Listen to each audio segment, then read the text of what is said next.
Good evening.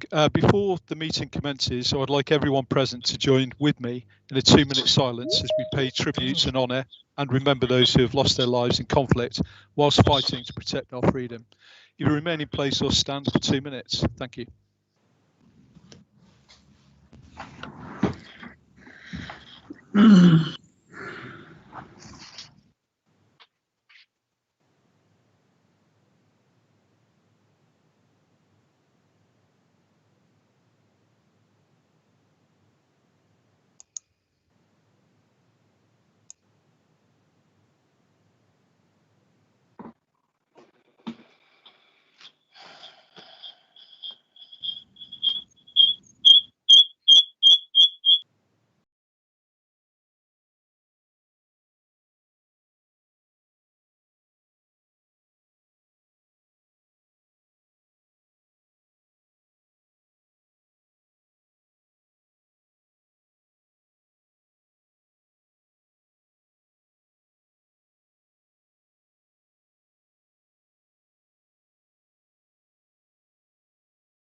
Interrupt other speakers.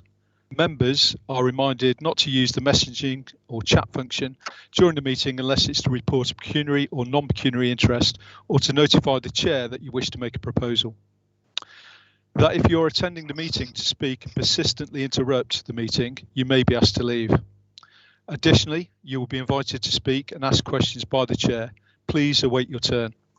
If members lose connection of the meeting, that you must contact the member support officer, Mandy Smith, as soon as possible to rejoin. As this is a virtual meeting, you will not need to stand to address the chair. I'd like to remind everyone present that this meeting will be broadcast live to the internet and will be capable of repeated viewing. The whole of the meeting will be filmed, except where there are confidential or exempt items.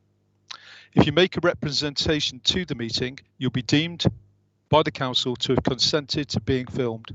By entering this meeting, you're also consenting to being filmed by the council and of the possible use of those images and sound recordings for webcasting and or training purposes. The council members of the public and the press may record, film, photograph or broadcast this meeting when the public and press are not lawfully excluded. Can I move to the agenda, please? Apologies for absence. Thank you, Chair. I've received apologies for absence from Councillor Eburn. Thank you, and I'm sure I echo the sentiments of all councillors in wishing the very best as she goes forward. I'll now ask the Corporate Manager Governance and Civic Office to take a roll call for the members present. Thank you, Chair. Councillor Matthewson. Present. Councillor Brewster. Present. Councillor Byrne. Present. Councillor Carter.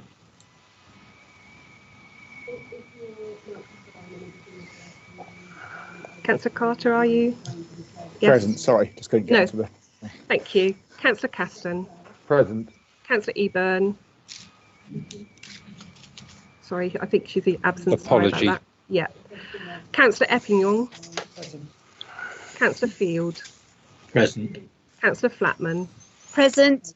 Councillor Fleming. Present. Councillor Geek. Present. Councillor Gould. Present. Councillor Guthrie. Present. Councillor Haddingham. Present. Councillor Hicks. Present. Councillor Humphreys. Present. Councillor Mansell. Present. Councillor Matthewson. Present. Councillor Mellon.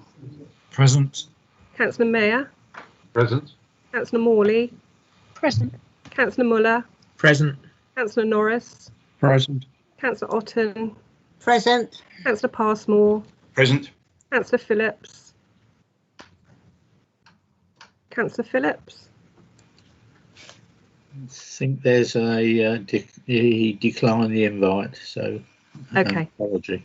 Okay, thank you. Councillor Pratt. Present. Councillor Richardson. Present. Councillor Scarf. Present. Councillor Stringer. Present. Councillor Turner. Present. Councillor Warboys. Present. Councillor Welland. Present. Councillor Whitehead. Present. Thank you. Thank you. Declaration of interest by councillors. Under Section 31 of the Localism Act 2011, all members have been granted dispensation by the monitoring officer for all matters relating to the local plan. Therefore, councillors do not need to declare any interest under this item. Are there any other declarations of interest?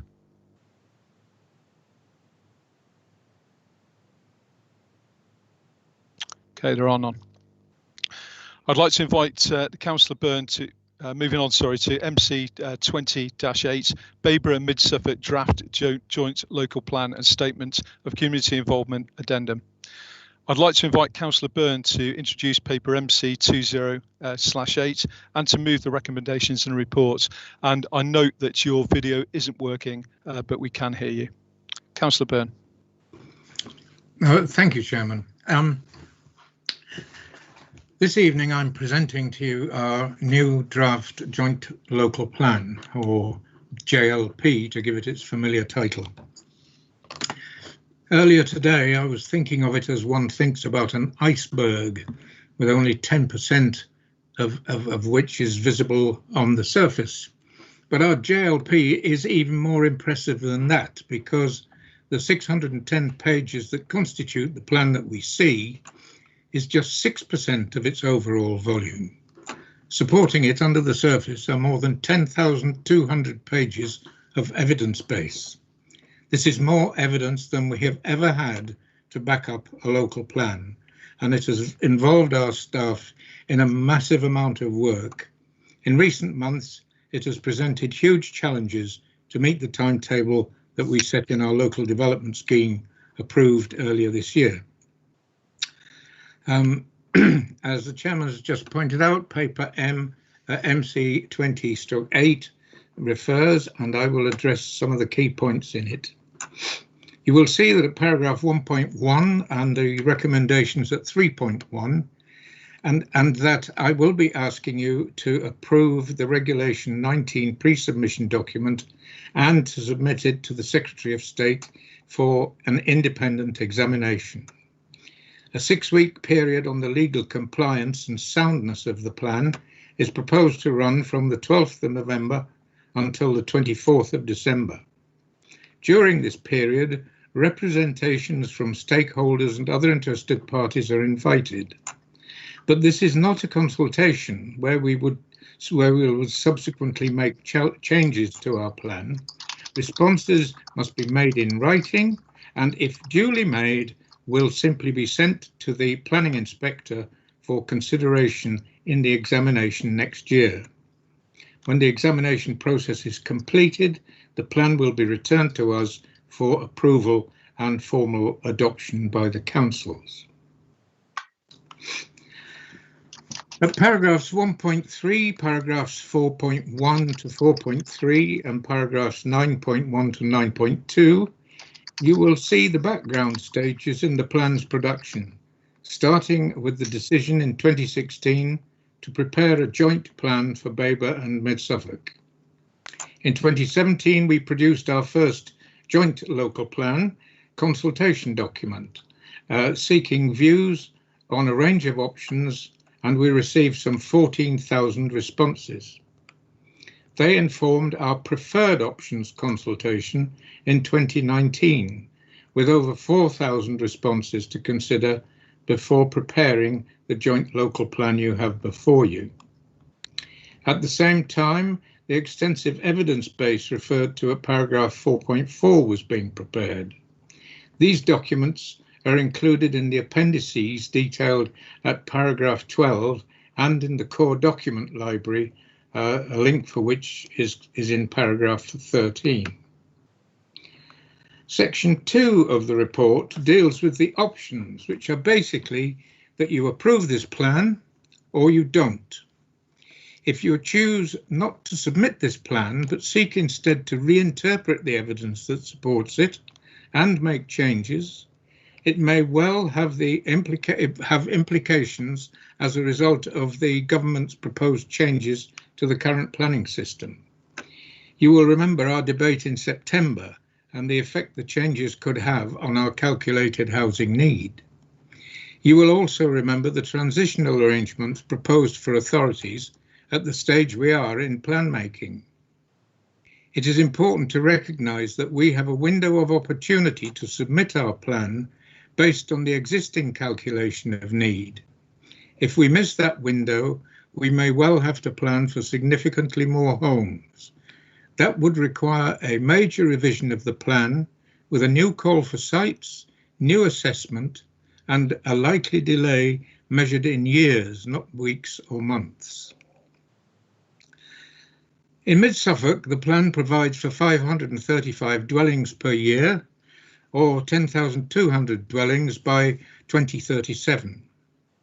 Around 3,800 of these dwellings already have planning permission, so the plan is allocating sites to meet the remaining need.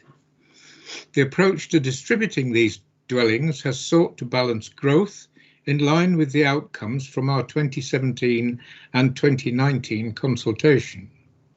We need to maintain a land supply throughout the period of the plan, so we have included a 20% buffer as a safeguard in case some of the proposed sites don't come forward. A key element of the evidence underpinning the plan is the infrastructure delivery plan, which you will have seen labelled as EH08 in the core document library. There is a link to it in paragraph 13.1, as I've said. The IDP provides greater detail on infrastructure requirements than has ever been provided before, including education, health, transport, emergency services, utilities, digital connectivity, waste and community facilities, and green infrastructure. It identifies the need and sets out the funding sources, including the community infrastructure levy and timescales for delivery. We can have much greater confidence that appropriate infrastructure will support development than we have ever had before. I know there are many of you that will be particularly pleased to see the detail in some of the local policies, including LP06 and LP07 addressing supported and special needs housing, LP17 through to LP21 seeking to protect the environment, biodiversity, landscape and heritage, LP 25, addressing sustainable construction and design. These, together with our strategic policies, should guide our decisions towards better development in our district. At paragraphs 9.3 to 9.8, you will see the next stages if you approve the recommendations I am proposing today. They include briefings for town and parish councils and neighbourhood plan groups. I'd like to finish by thanking some of the people involved. Now, singling out individuals is often manifestly unfair, but I will start with our Assistant Director for Sustainable Communities, Tom Barker, and his various teams, with a special mention for the strategic planning team who have done so much of the detailed work, and to Phil Isbell for the extra help his planners provided when we needed it. I should also like to thank Clive Arthy, the Cabinet Member for Planning at Babergh, for his commitment and shared ambition to produce a plan for both councils. We have worked together with the Joint Local Plan Member Working Group to assess and review the developing plan in accordance with the evidence base and taking into account the representations received following last year's consultation. So I must also thank Councillors Guthrie, Field and Stringer from Mid-Suffolk and Councillors Beer, Busby and Jameson from Babergh. Sometimes it took a while to arrive at a position we could accept, but I don't feel alone in presenting this plan to you. I'm doing it on behalf of that member working group.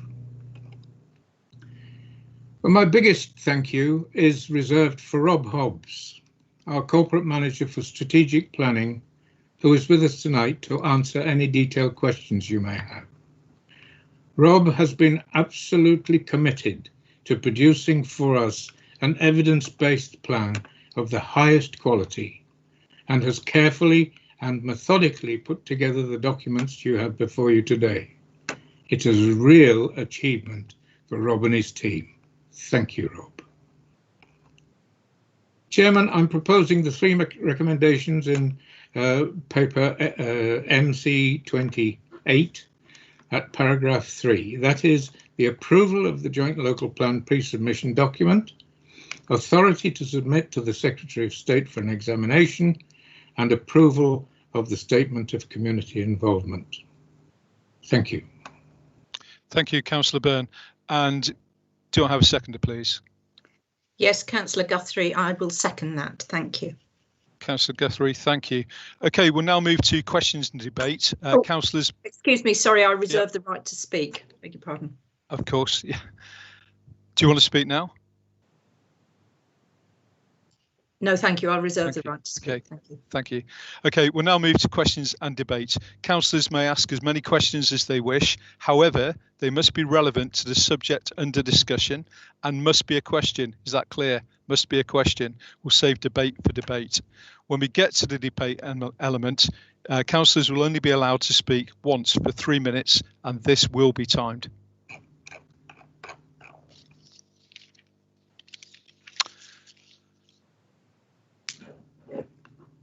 Are there any questions? Please use the hands up facility.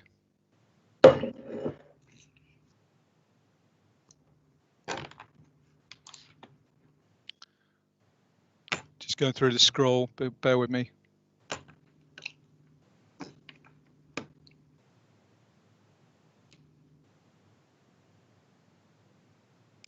I can see no hands up for questions.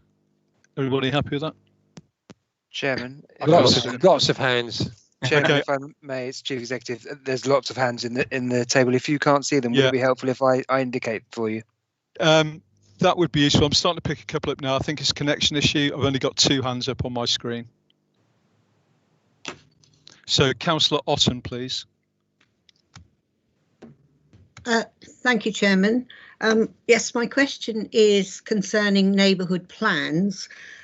Where does this leave neighbourhood plans, those already awaiting the referenda and those in the process of development?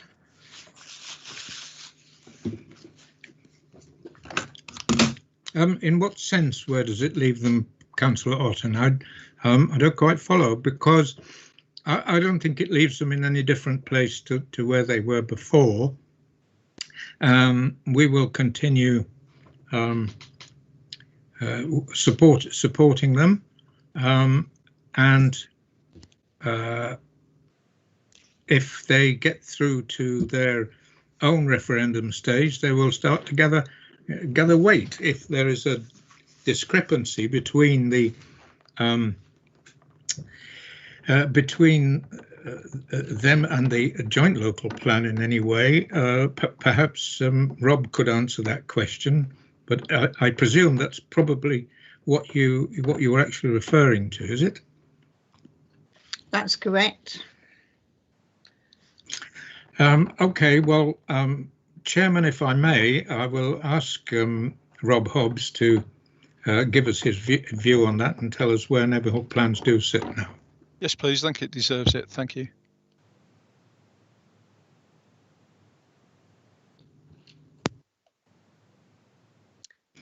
Okay, sorry, Chair.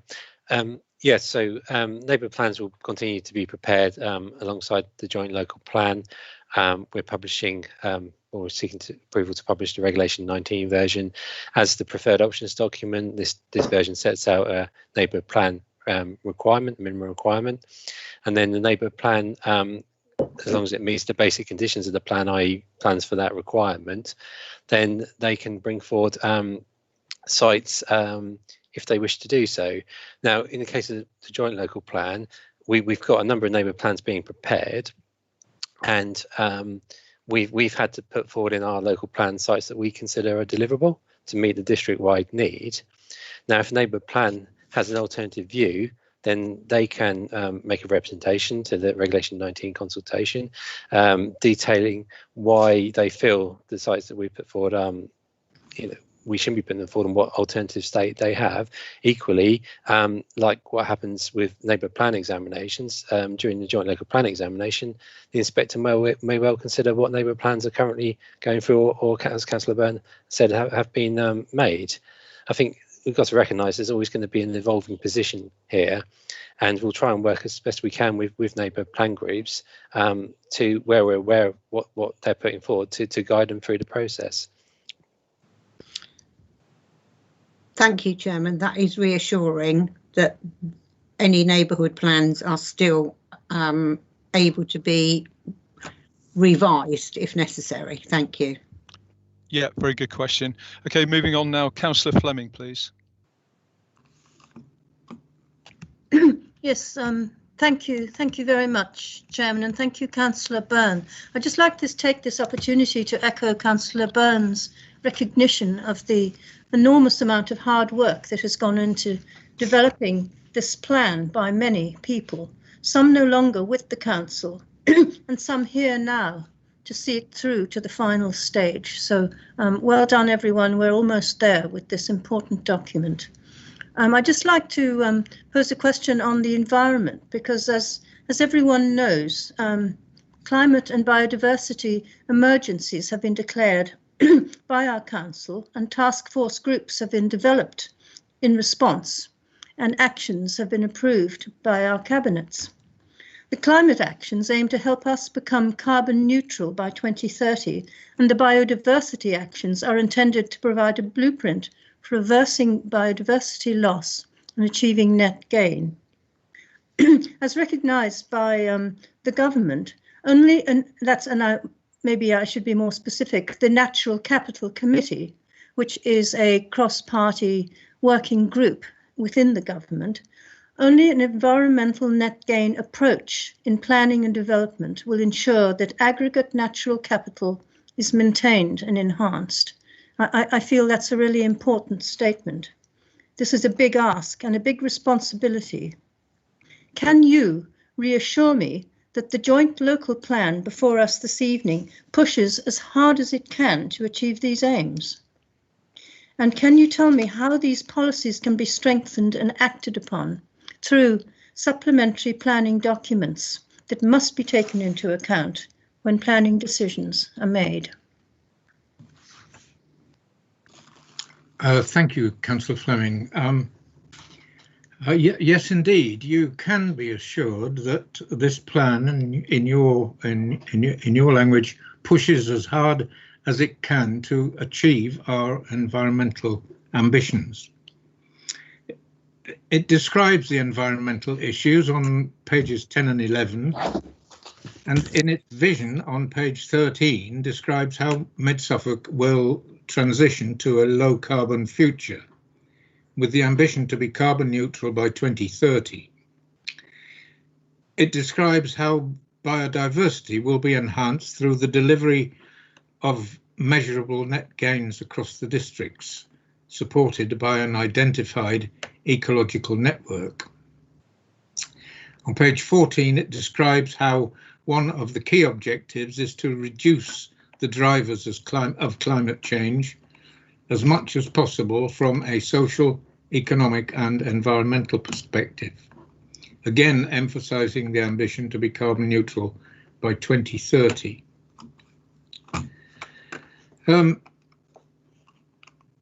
Ultimately, the main aims of the plan are to ensure sustainable development can be achieved whilst protecting and enhancing our natural, built and historic environment. This includes making effective use of land, helping to improve biodiversity, using natural resources prudently, minimising waste and pollution, and mitigating and adapting to climate change. Chapter 12 speaks for itself on protection and management of the environment. The working group spent considerable time making sure the wording of strategic policies SP9 on enhancing the environment and SP10 on climate change were as strong as they can be within the framework that the National Planning Policy Framework allows. Local policies LP17 provides for environmental protection, LP18 for biodiversity net gain, and LP19 describes how landscape character assessments, which are a part of the plan's evidence base, have been carried out to guide decisions about what development is appropriate in the landscape and provide a framework for the provision of appropriate landscape mitigation and enhancement. The working group also spent a lot of time getting LP25 on page 125 right. This is the policy that really manages approaches to sustainable construction and design. This might seem like too much detail for this meeting, but it is important to really demonstrate the ambition. Clause 3A of the policy requires development to go 19% below the target emission rates for Part L of the building regs. 3B requires the highest standards possible on water efficiency. 3C requires applicants to demonstrate climate change adaptation and mitigation measures, and 3E pushes at the use of on-site renewables, and 3F encourages materials with low embodied energy. Policies LP27 to 29 cover energy sources, storage and distribution, water resources and flood risk. So yes, the plan pushes as far as it can. And yes, I've already spoken with officers about starting work now on supplementary planning documents, providing greater detail on our expectations for biodiversity, open spaces and sustainable design, so that we can create them as quickly as possible once the plan has been adopted. Thank you very much, Councillor Byrne. That is reassuring that there was some extra teeth there to add detail to those important points. Thank you. Thank you, Councillor Byrne. Thank you for your detailed answer. Just as we move forward on these questions, we're all thankful for the team that's put things together. We'll summarise that later. So please just come in straight with a question. And we'll now move on to Councillor Mansell, please. Thank you, Chair. I'd just like to ask if there's been any consideration of extending the minimum 6-week period for which representations can be submitted, given that that 6-week period is due to start first thing tomorrow morning and ends on Christmas Eve, whilst the country is in a bit of a crisis with a pandemic, and this will probably be in the lead up to the strangest Christmas ever. And I don't know that the joint local plan will be the most important thing on people's minds, and whether there's been any consideration of extending that minimum of 6 weeks to enable as many people as possible to put their representations forward. Thank you. Councillor Byrne, please. Well, may I bring in Tom Barker at this point, Chairman? Please do. As Assistant Director for Sustainable Communities, I think he's the man to answer that one. Yes, thank you, Councillor Byrne. So consideration has been given to this at previous stages of the consultations. The council has always gone beyond the statutory period. So in the first consultation in 17 and the second consultation in 2019. This, as Councillor Byrne described in his introduction, is not a consultation in the same way. We publish the plan and then invite representations from people. And I'm very conscious that it is the lead up to Christmas, and it is a strange situation for everyone, given the pandemic. However, I think what we would normally anticipate is people tend to respond at the end of the consultation period, however long you make that. So if it's 6 weeks, then they tend to answer at the end of the 6 weeks. If you made it 8, they would end at the end of the 8 weeks, and extending it by a couple of weeks would take it through the Christmas period. And I think there's no guarantee that that necessarily creates more space for people. We're very conscious that there has been significant pressure to bring this plan forward at pace and deliver it through as quickly as possible, conscious that the lack of a plan does impact on planning decisions that are made on a regular basis. So therefore, we've recommended 6 weeks and judged that that is sufficient for people to be able to make their comments on soundness. It ensures that we are minimising the risk of moving beyond those kind of transitional arrangements that government have described in their changes to the current planning system, and provides ample time over a period of 6 weeks for people to make their comments. Conscious, of course, that there isn't much within the plan that should come as a significant surprise. The 2019 plan was detailed, and obviously amendments have been made to that, subject to the consultation and taking into account the consultation responses. But the 6 week period is ample time for people to make their comments, and for parish councils and others to convene emergency meetings, conscious that we, as I say, that there has been significant drive from all councillors to bring forward the plan as quickly as possible. Thank you. Thank you, Tom.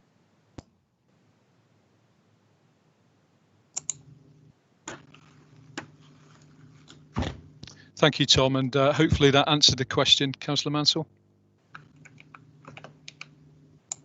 Yeah, it answered the question. Thank you. Okay, moving on then to Councillor Passmore, please. Thank you, Chairman. David, I want to ask you this question, but you may, of course, wish to refer it to Tom or Robert. One of the things that I've always been very keen on, going back, I think ever since I was first on this council, is making sure we can do what we possibly can to enable our smaller villages to have some development. Otherwise, my fear has always been that they will senesce and die or just become dormitory towns and so on, which I think would be very, very regrettable. So the real thrust of the question, there are 2 points to this. Do you believe that this new joint local plan will enable those villages, more of these villages that wish to have some development, I'm not talking about concreting everywhere over, to have some more housing if that's what they want, in order to help keep them more sustainable, more alive, get people moving in and out? And I'm particularly thinking of social housing. I'm also thinking of first-time buyers. I think that's really, really important if we believe in a property owning democracy, which I certainly do. And then the other point, if you go to those who are approaching the sunset of their life, to coin a phrase, will there be provision in this, or is there provision in this plan to allow those that can afford it to adapt their homes, for example, if they want to put annexes on or change the layout or something, in order that they can retain their independence, perhaps with help with family and so on. So there's less burden on the services that we have, public services. We're very hard pressed, so that we can keep people, as I say, being independent and perhaps staying in the villages or areas that they wanted to live in, so they do have a bit more of a choice. Because at the moment, I'm not sure the way we are situated with policy, we can do that terribly effectively. So it's more about, is it more of a cover-all for everywhere in mid-Suffolk, so that we can be a thriving, prosperous community, particularly looking at the housing mix and allowing these villages, which hitherto have had very little option for development, and in many cases, none whatsoever. Thank you. Councillor Byrne. Thank you, Councillor Passmore. I will refer part of that question certainly to either Tom or to Rob. I do have a little bit of something prepared actually on the business of the spatial distribution, and I think it would explain quite a bit if you allowed me to read that out, Chairman. I can assure you, however, that there has been very careful consideration for the distribution of development across our district.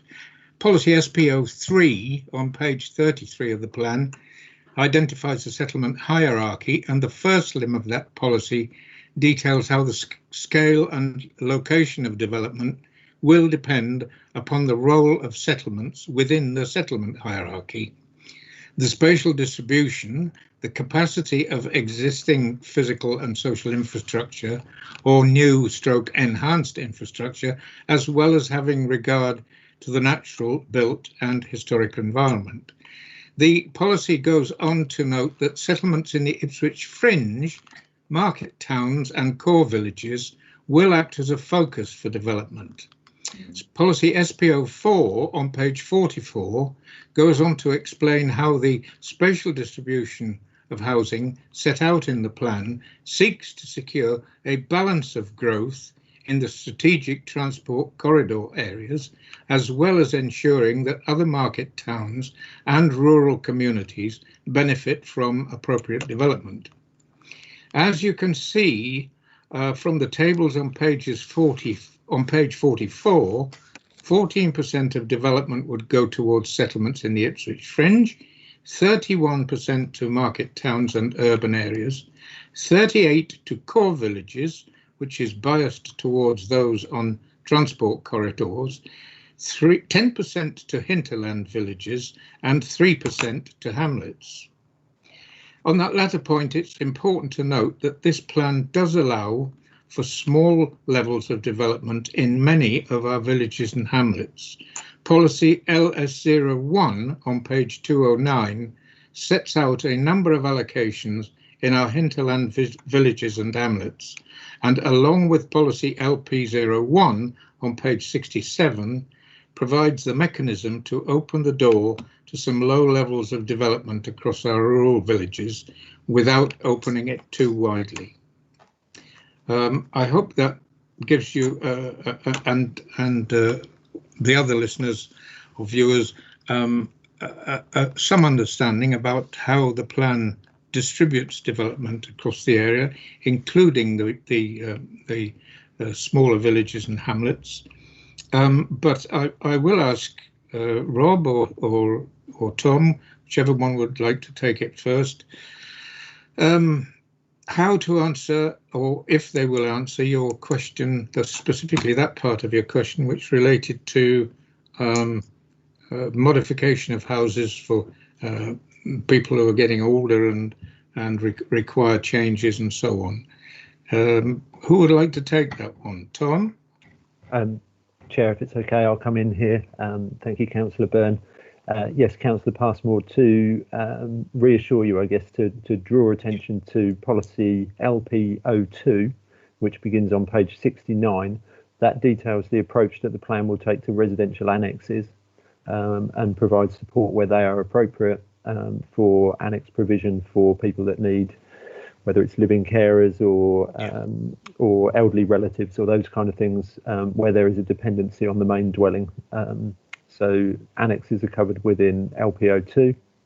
And in terms of housing mix, LPO6 on page 77 details the approach to housing mix and how the councils will encourage a mix that meets the requirements that we've identified through the strategic housing market assessment, so that range of smaller dwellings, larger dwellings, and a mix that is appropriate for social housing.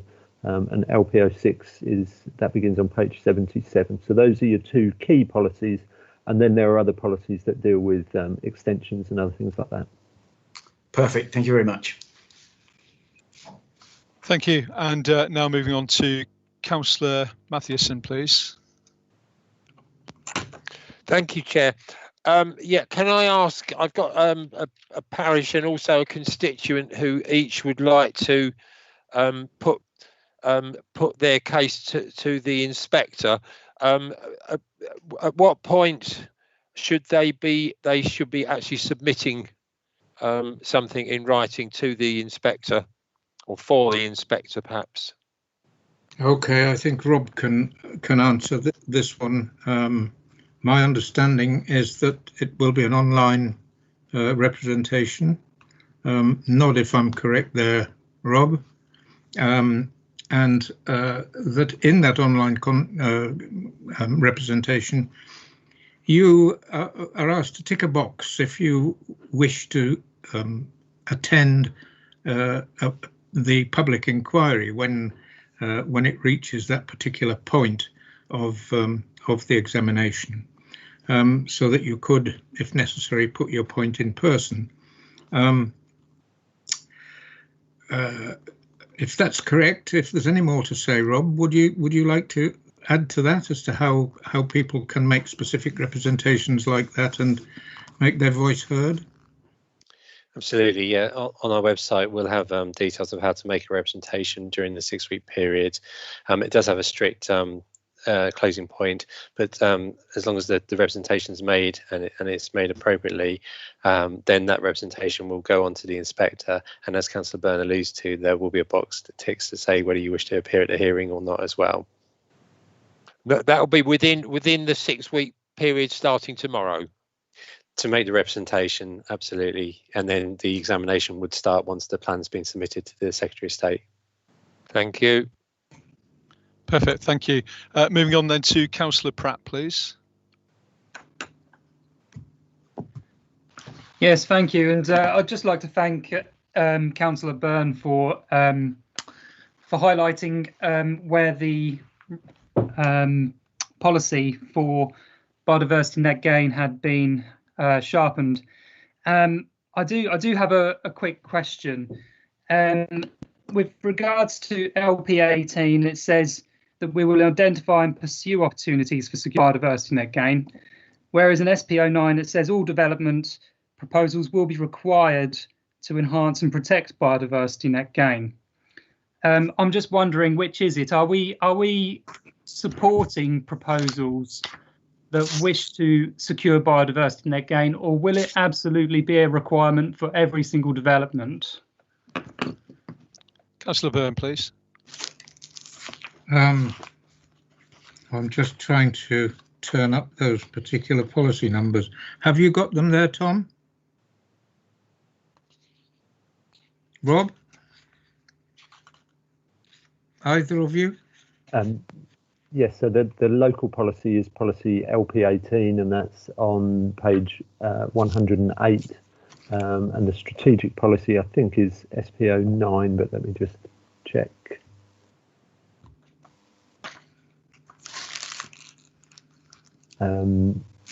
Yes, SP09 deals with enhancement and management of the environment, and that's on page 63. Okay, so you've identified an inconsistency between those two policies, Councillor Pratt? Well, potentially yes. I just want to know whether all new developments will be required to meet the biodiversity net gain policy. Rob, would you like to come in on that, please? I was going to say, Chair, if I could come in on that. Yeah, I mean, biodiversity net gain is something that the policies will seek to achieve. I think what needs to also be borne in mind is some developments, if they're particularly small, may not necessarily be able to do the biodiversity net gain on the site in particular, but certainly they'd need to then identify how they could do that. So that's something that we will seek to achieve 10% biodiversity net gains across the district as a whole, looking at it from a strategic approach. Okay, so it will be context specific, depending on size. And also the schemes will need to identify how they can contribute to that biodiversity net gain. Okay, thank you. Thank you. So now we have Councillor Welland, please. Thank you, Chair. Could somebody please explain why an application for a site not shown as an allocation in an adopted neighbourhood plan and not shown as an allocation in this joint local plan should be permitted? This is the case for a number of sites across the district, including one in Stow Upland. I believe it to be true that officers and some members of the Planning Referrals Committee knew that the Stow Upland site had been removed from the allocations map. How could it be that permission should be recommended by officers and agreed by committee for the development? But now we have this draft local plan. What advice can you give to members having to explain this sort of situation to residents? And also, if there are objections to the removal of these sites at this stage, perhaps from the applicant or a previous owner or whatever, what defence can be offered at the examination offered by our witnesses to the independent inspector? Councillor Byrne, please, if you could. Yeah, that's. I mean, you're actually treading on ground which is, I think, not relevant to this particular the context in which you're asking that question. That is something that would have to be presented as a separate representation in the way we've just been talking about, as a specific challenge to the plan. If you think that that's a challenge to its soundness or its legality in any way, that would be the way in which to present that challenge, and it would be up to the inspector to either uphold the present position or to make recommendations for amending the present position in some way. But again, as I say, that is probably a legal consideration which is outside the scope of this particular meeting. But Tom, would you like to confirm or modify that answer? Before we go any further, so I think the first element of the question is probably not relative to what we're actually discussing tonight, in fairness, and actually some of this can be brought up at the consultation stage. But over to you, Tom, please. Thank you, Councillor Humphreys. I think those parts of the question, and it was kind of multi-limbed, so please excuse me if I missed any parts of it. But absolutely, some parts of the question referred to active decision taking by planning committee, which isn't the subject of this item. But if I pick up the point around, I think what you were asking was around the weight that is attached to the plan as it emerges through the process. So subject to councillors agreeing this plan tonight, it will go out for consultation. And at that stage, it continues to have limited weight in decision taking. As the evidence that underpins it starts to get tested as it moves into examination, and the different parties put forward various different arguments and kind of go through that test and challenge process, then the plan gains further weight and will become a more important consideration in decision taking. And then at the point at which the inspector goes through the examination and makes their judgment, and it comes back for the council to adopt, at that stage, then it would have full weight and it would be the development plan essentially. So it's a process of steadily gaining weight for decision taking purposes as the evidence that underpins it starts to be tested and challenged. Chair, if I may, that didn't answer the thrust of the question, which was around my concern that it would be difficult to defend the removal of the sites, a site that was in the July 19 allocations map. It's not in the most recent allocations map. It's gained planning permission. How can you, what arguments can you put against the view of a developer who has gained that permission, and you're now saying, yeah, but it's not in the allocations map? How can you maintain the position that it should not be in the allocations map? If I may, I think along with Tom, this is outside of the scope of what we're actually meant to be asking questions on the joint local plan as we go forward for consultation phase and examination. So I think you are bordering on a planning issue here rather than what we're actually here to debate and discuss. Tom, correct me if I'm wrong. No, Councillor Humphreys, I think you're absolutely correct, but I'm more than happy to address this question with Councillor Welland offline outside of the meeting and with colleagues from development management. Yeah. Please do. Okay, thank you. It's not the place for it. So, Councillor Welland, please contact Tom and discuss it offline. Thank you.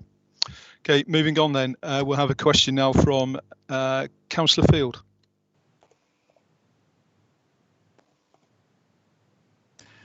No, I don't have a question.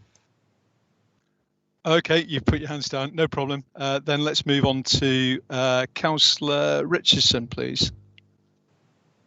Thank you very much, Chair. And if Councillor Byrne agrees, I wanted to just ask a quick point of clarification based on something that Rob Hobbs said in answer to Councillor Otton's question.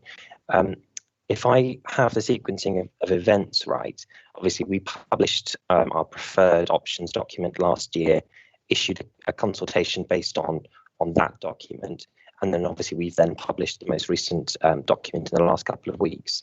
But if I can just ask, has there been any engagement with parish councils and neighbourhood planning teams between the publication of those two documents to incorporate? Because I'm conscious of the fact that the current document contains some changes which weren't consulted on last year. So what, effectively, I'd just like a bit of clarification on what efforts have been made to engage with parish councils and neighbourhood planning teams about some of those changes. Thank you, Chair. Thank you. Councillor Byrne. Okay, well, thank you. There was, as I think I've already explained, a cross-party, cross-council working group that considered the suggested changes, or the suggested changes to the plan. These were brought by officers to a working group meeting, and views were expressed as to how those changes should be accommodated or not within the plan. Now, it was on the basis, one presumes, as our members are there to represent their constituents, that some of the constituent considerations and the parish council considerations will have been brought to the meeting via the district councillors themselves. Outside of those meetings, I would need to refer back to Robert Hobbs in order to answer the question directly, Councillor Richardson. So may I do that, please, Chairman? Ask Rob to comment. Yes, please. Yeah, I think the extent to which parish councils were involved or communicated with during the course of the amendments. Yes, certainly, Chair. So where neighbourhood plan groups have been preparing neighbourhood plans, and they've shared with us their neighbourhood plans as they've been evolving, then obviously we've been aware of then what groups are coming forward with, and we were able to engage in communication with them. Conscious there's a number of neighbourhood plans being prepared, and some of them take some considerable time to prepare, and so we're not always aware of what's going on if a neighbourhood plan group hasn't shared something with us. So where a neighbourhood plan group is preparing a plan and they've engaged in dialogue with us, then absolutely we've taken that into consideration. Thank you. Does that answer the question? Yes, thank you, Chair. Thank you. Moving on, the only other person I've got now is Councillor Morrison. Thank you very much, Chair. Amorosin, I'm sorry, my apologies. Emphasis on the row. Yeah, I understand it's a long one. So we've heard how the JLP stipulates for certain environmental concerns at the planning stage. It's also known that how the built environment can impact inhabitants psychologically. So can my colleague highlight how the JLP might stipulate certain criteria that will promote community cohesion and well-being? Thank you, Councillor Byrne. Sorry, would you say the last little bit, please, again, Councillor Amoroson? Sure. Can my colleague highlight how the JLP stipulates criteria that will promote community cohesion and well-being? Thank you. And I'm your colleague, yeah, in that context. I hope so, yeah. Right. Well, as Tom Barker is the Assistant Director for Sustainable Communities, which covers both communities, community cohesion and planning.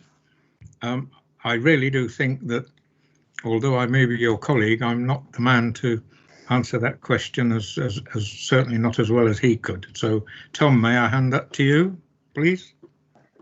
Absolutely, Councillor. Yes, this is a subject very close to my heart. And I think if you're looking for specifics, probably LP30, which details open space provision, LP26, which looks at design and amenity, and LP31, which looks at services and facilities within the community. Each of those local policies seeks to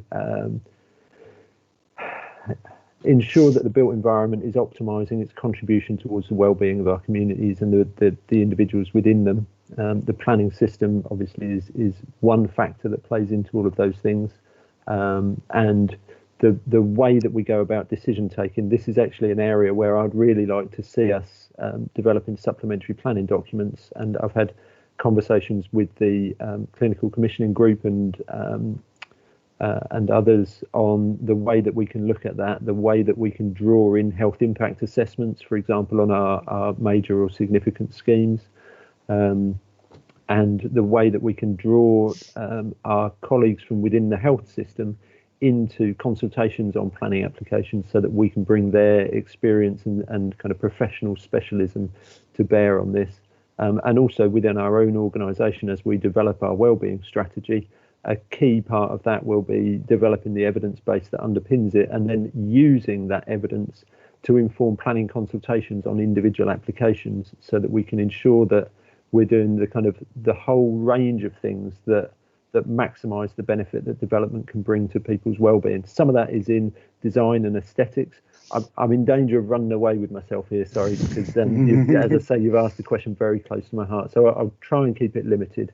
Yeah. But absolutely, there are a number of things, and I'd be more than happy to spend some time with you outside of the meeting, taking you through the range of different ways that planning can, as I say, maximise the contribution to well-being and the creation of happy places, and bring our planners to the place where at pre-application discussions, they ask the architect, how is this application going to bring joy to this place?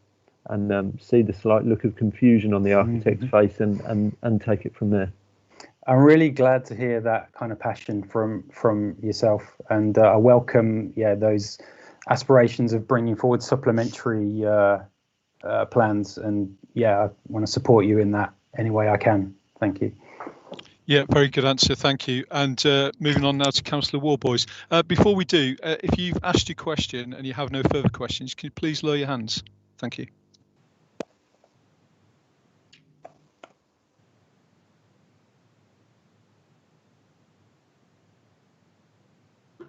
Councillor Warboys, are you there? There. Yeah, we've got you. Your Thank question, you, Chair. please. Yeah, I enjoyed Councillor Fleming's question and Councillor Burns' detailed response, and that this proposed joint local plan has now got teeth with regard to biodiversity and carbon and achieving carbon neutrality. So the question is, would it be fair then for me to assume that as technologies are changing very rapidly, and also guidance and best practice with regard to biodiversity, that in development committees we could actually rely on the policies in this joint local plan to encourage developers to put forward the best possible solutions with regard to energy use and environmental changes. Thank you, Councillor Warboys. There are probably two answers to that question, because there were two parts to the question. Energy use and environmental issues could well be dealt with in slightly different ways. For example, the supplementary planning document that is being proposed for the biodiversity elements of environmental protection objectives, that would contain the policy and the teeth that you would need in your planning committees to insist on biodiversity net gain, etc.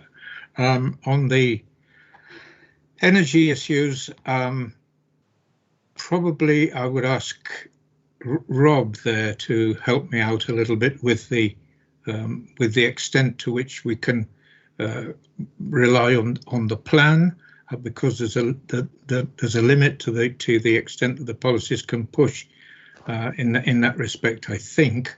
But he'll be able to enlighten you better than I can. Rob, would you mind expanding there? Yeah, so the policies in the plan effectively provide the framework to guide future development. And as Councillor Burns alluded to, supplementary planning documents, they can't set policy, but they can add more detail around guiding those developments and our material consideration to planning decisions. Supplementary planning documents can also be reviewed fairly frequently to keep up to date with technology.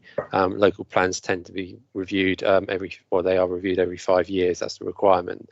So we feel that the joint local plan provides that flexible policy framework, and then absolutely recognise that over time technologies will move quickly, and that's where, like I say, having the appropriate guidance in place can then make sure that those technologies are taken advantage of. Thank you both. Thank you. And we have a final question, I think, which is Councillor Matthewson, please. Yes, very quick one. A lot of emphasis is being put onto this supplementary planning guidance, which is very welcome. Could we have a timetable on that, maybe subsequent to this meeting in the form of a paper to the next council or somewhere? Thank you. Well, certainly I'll give that consideration, Councillor Matthewson. The intention, as you heard when I introduced this, I've already opened a discussion on the subject with officers, and when we get officers do have a fair bit of work to do during the course of the next 6 weeks, and probably for a month or two after that. We're dealing with the representations, collating them, getting them into order, putting them in a fit state to pass on to the inspector. But almost as soon as we've managed to get the joint local plan in its present form off our desks, as it were, then work will begin on the supplementary planning documents that are going to add to its value. Thank you. And I will see about bringing a progress report to subsequent council meetings. Yeah. Thank you. Hopefully that answered the question. So we're now going to move on to debate. Again, you'll have 3 minutes, which will be timed. Each councillor can speak. We'll do this with the hands up method, again in order, but we're having a few technological issues this end. We've seen hands up, so just give us a couple of minutes while we count hands and then we'll start debate.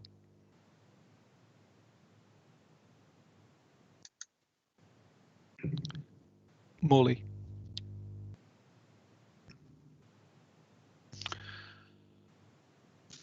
Okay, we can start. So we'll start the debate with Councillor Morley, please.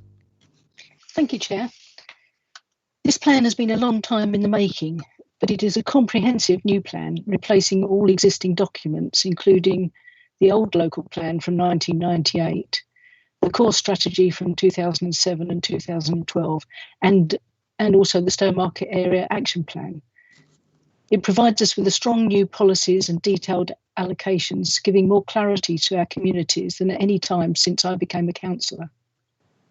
The evidence base that underpins the plan is more detailed than we've ever produced before, and we've made huge efforts to involve our communities.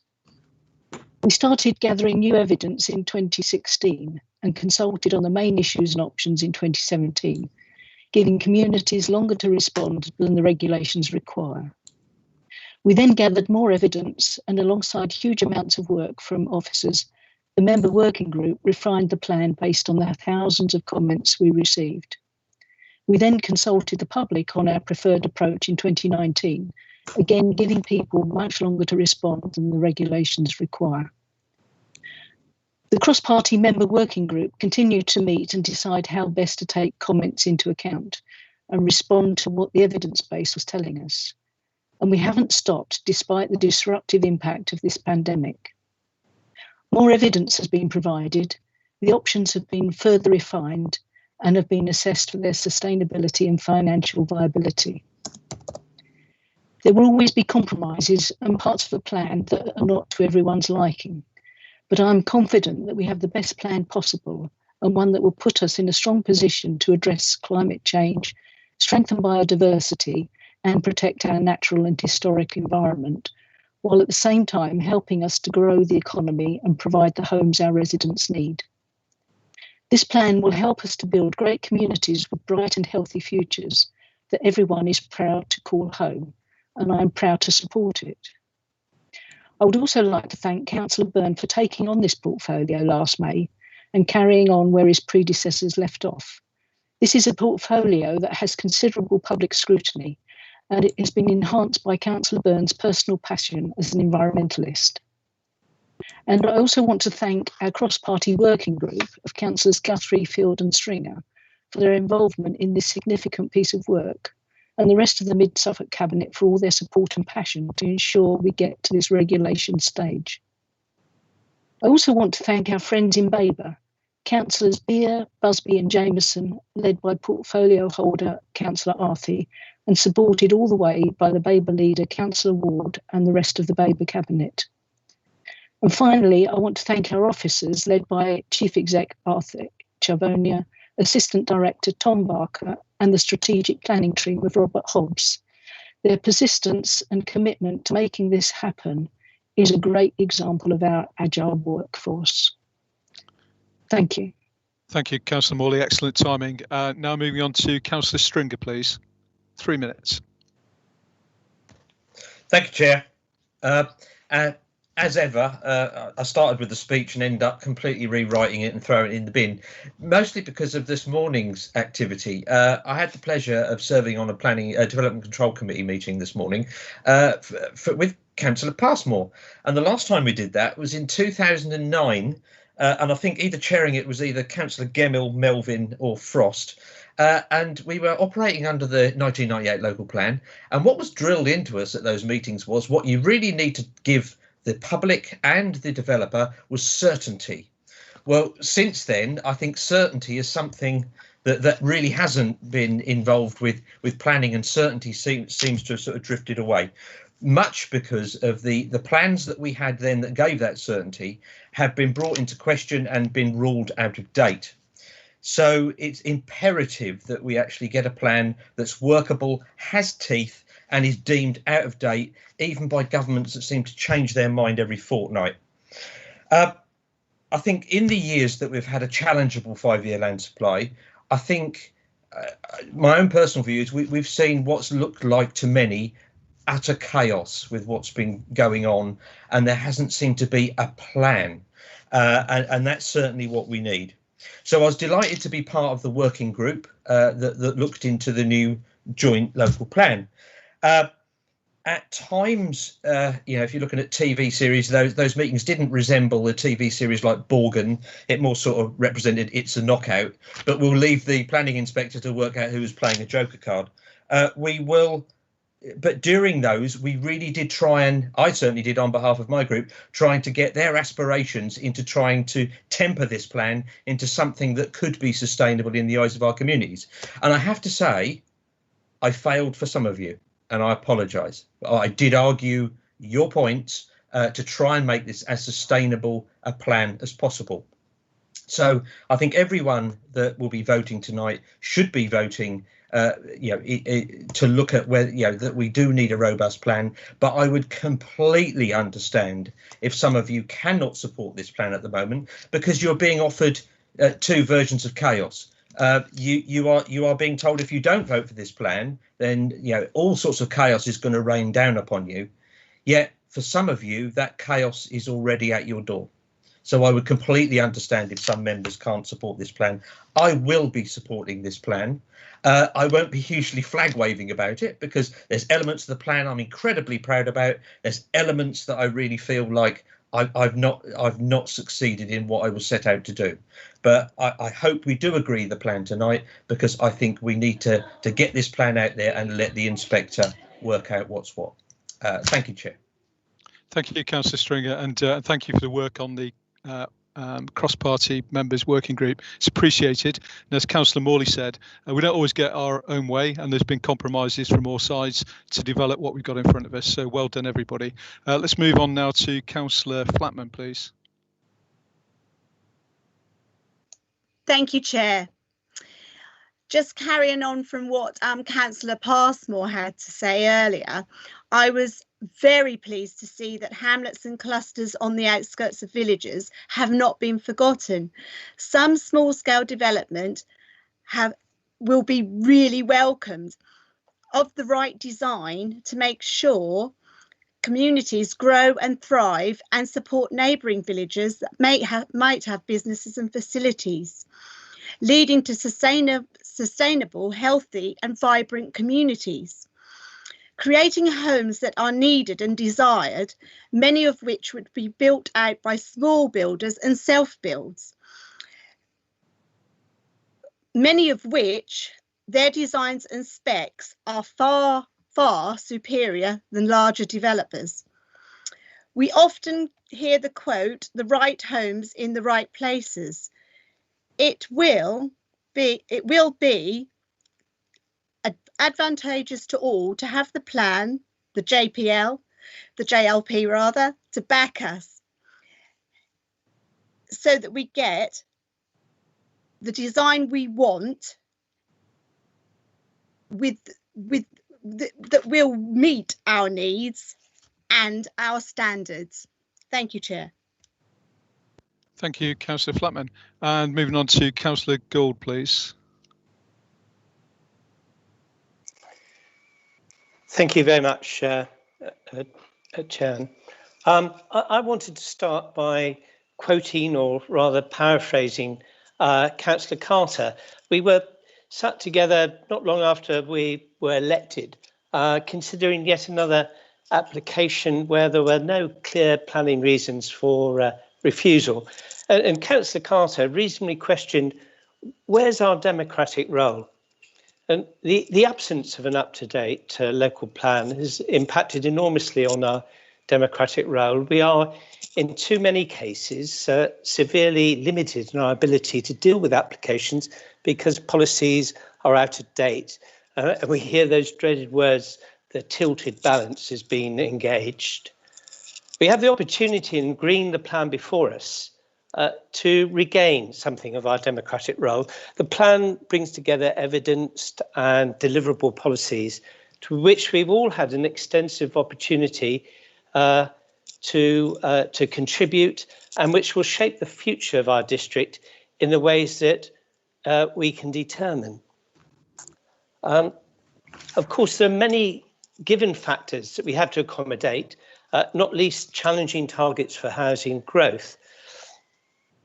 And it's not the task of the local plan to challenge those nationally determined targets, but to find a way in which they can be met as part of a positive and coherent vision of the future of our district. The plan represents an enormous achievement on the part of the council, not least the officers who've accomplished the most demanding and complex task. So let's agree the plan and tilt the balance back in our democratic favour. Thanks very much. Thank you. Some good points. Councillor Otten, please.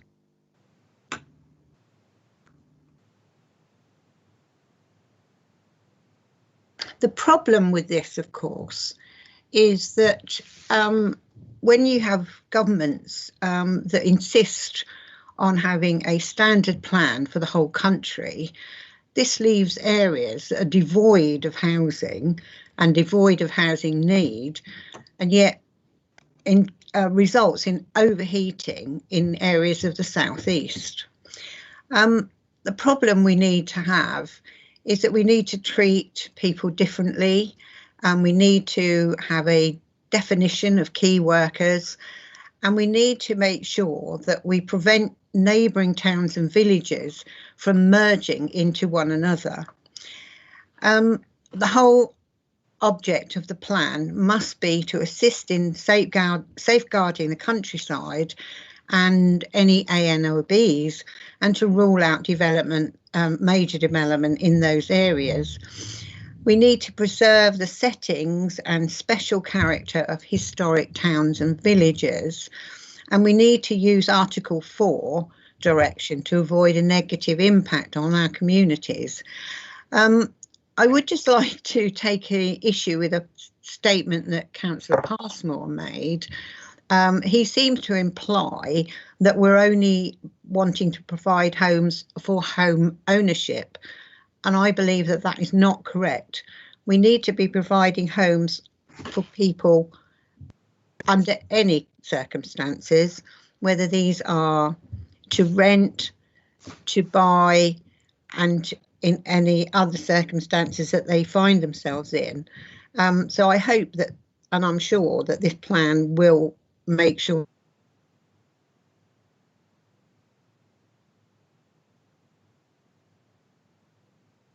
Councillor Otten, we seem to have lost you. Are you still there?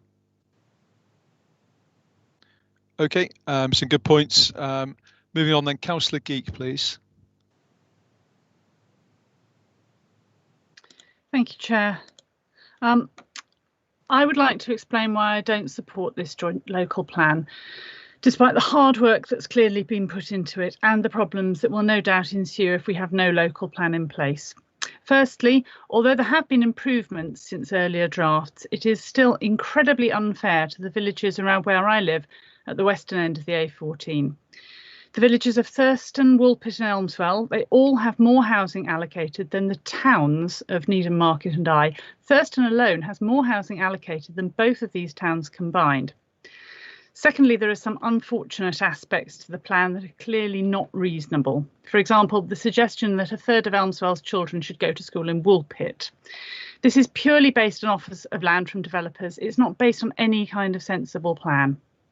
But my main concern is that this plan stipulates that for every single new resident of Mid-Suffolk, we have to build nearly 1.5 houses. That's per resident, not per household.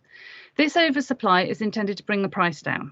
But of course, as the Lectrin Review says, house builders won't do this as it's not in their interests to bring prices down, and we have no powers to make them.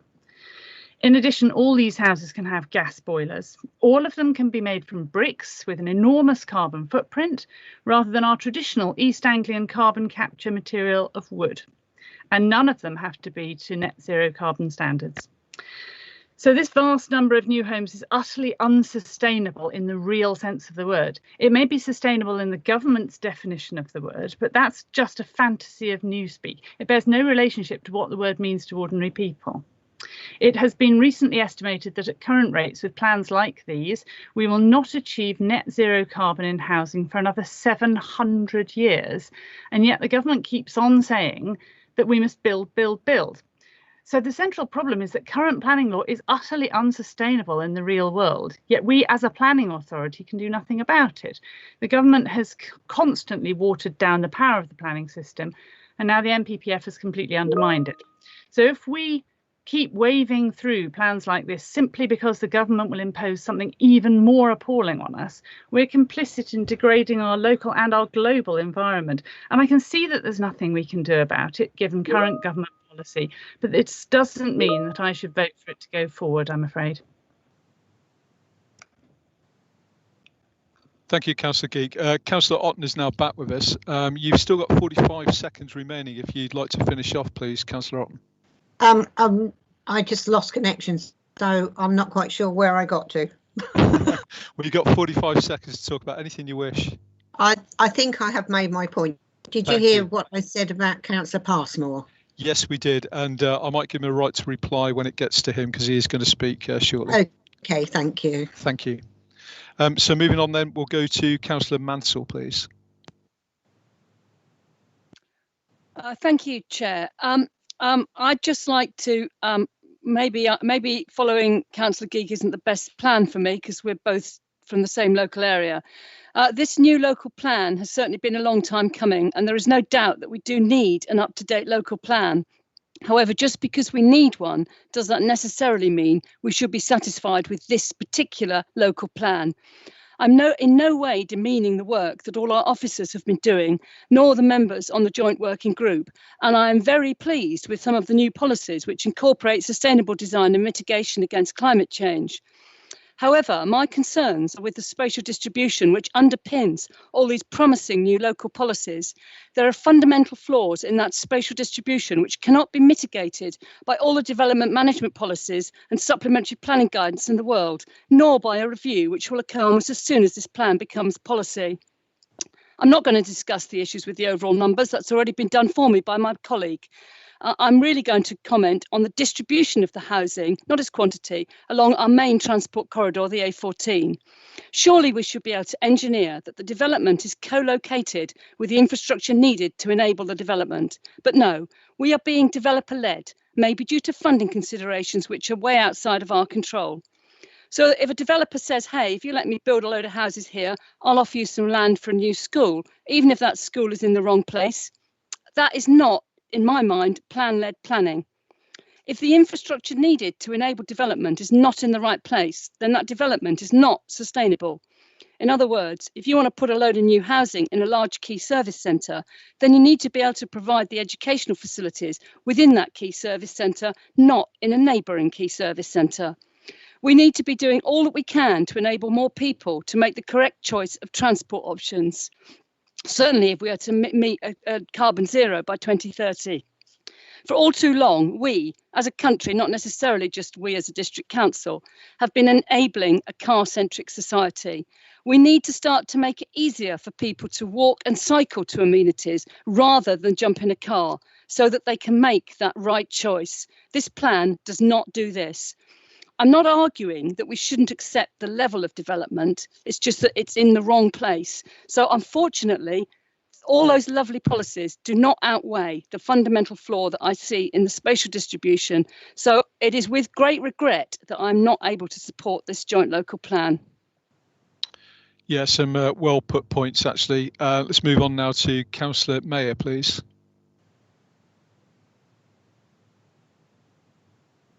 Thanks, Chair. I'll be as succinct as I can.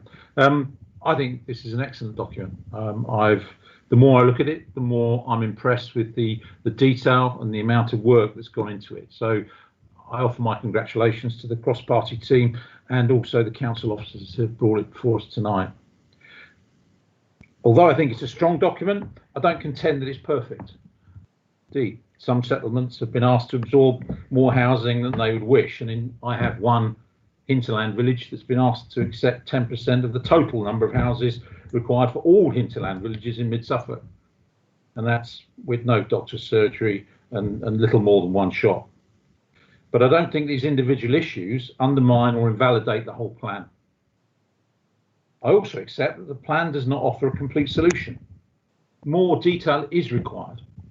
Indeed, the sustainability assessment rightly identifies that whilst the plan delivers positive benefits in all areas assessed, minor negative impacts were also identified.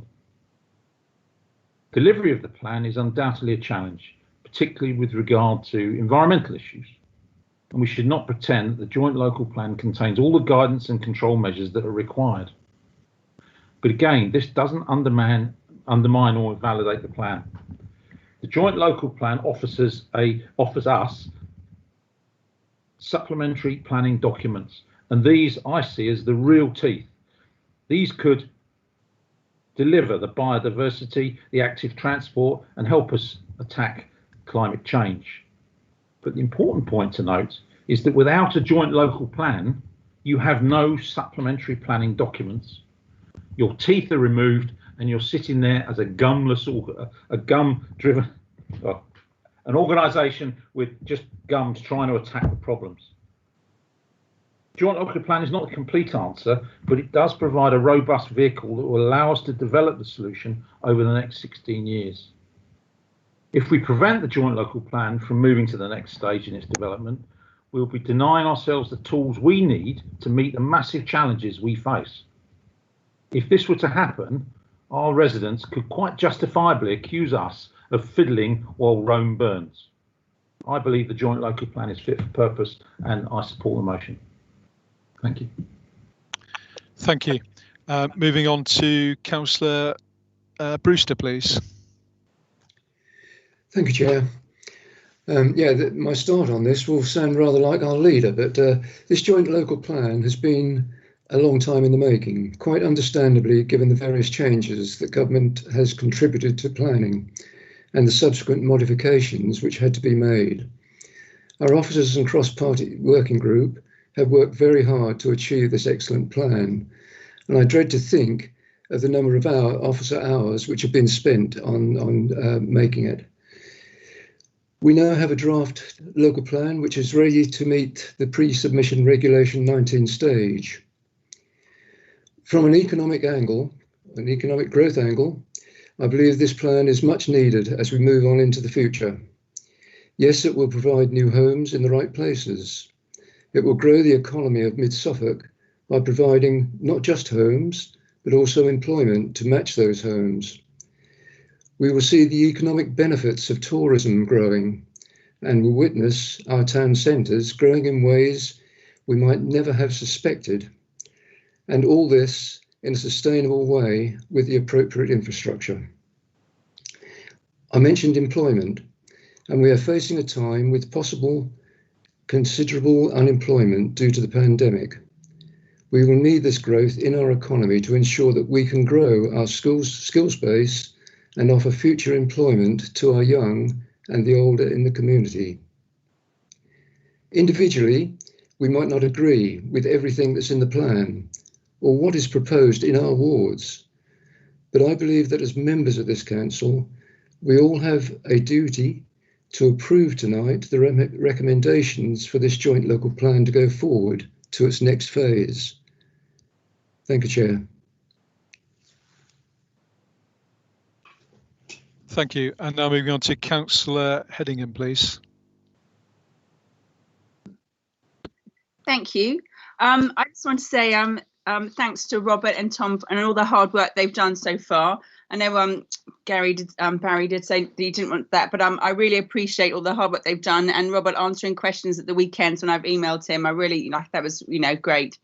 There's already been extensive consultation on our parishes you know, as well as our statutory bodies, getting to this point with almost 20,000 responses collated and documented as a result of several years' detailed work. When I first saw the plan over 3 years ago, I was horrified to find that Fressingfield was considered a core village, along with the likes of Thurston, Woolpit, Debenham and Stradbroke. And the evidence used to determine that criteria seemed at least 20 years out of date, when there'd been a butcher's, a post office, a bakery and several other shops and services available there. I'm pleased to say by 2019, along with many other villages, it had been reclassified as a hinterland village. Not everyone will get what they or their parishes want, but the issues caused by us not having up-to-date local plan are extensive, causing frustration and misunderstanding by councillors, applicants and developers alike, and quite frankly, resulting in inappropriate development across the district. Anyone who sits on our planning committees, as I have done for 5 years, will be aware of the decisions they make with regard to how much weight they give to various guiding documents. Having a fully compliant adopted plan removes that uncertainty. We must move forward and approve this plan, because anything else is a retrograde step. The rest of the world will not stop, so the net result is our villages will become less sustainable, losing local facilities such as pubs, schools and community hubs. We can debate the actual numbers until we're blue in the face, but the fact is the numbers are not defined by us. All we can do is respond with where and how we are to meet those numbers. And I want to take issue with Penny saying this was like a national plan. This is not. This is our plan written by our people. And anyway, I'm all for it. Good work, people. Thank you. Thank you. And moving on to Councillor Ekpenyong, please. Thank you, Chairman. Pretty much since I've been a councillor, we've talked about the JLP, and I take my hat off to everyone who's worked very hard to create this plan. As has been alluded to, it's a plan, a bit like a forecast. It's not perfect, but we need a plan. It's a plan that charts the path forward for our ambitions for sustainable economic growth and the prosperity of our residents now and into the future.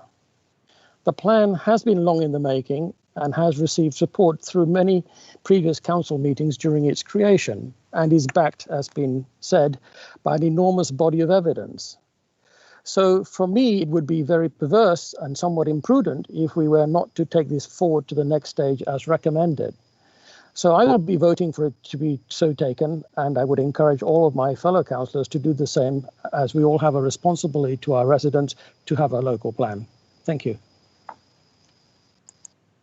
Thank you very much. And moving on now to Councillor Hicks, please.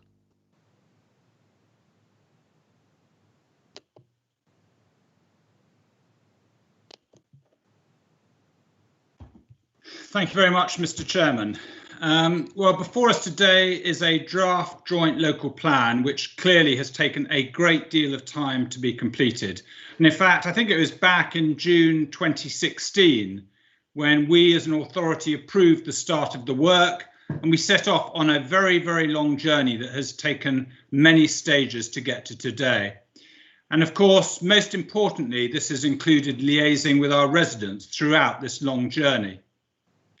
I am sure in this virtual chamber that we're in tonight, we can all give examples of what happens when a local plan is out of date. And I can, sitting on Development Control Committee, at times get frustrated. So it is a welcome step that this is moving forward.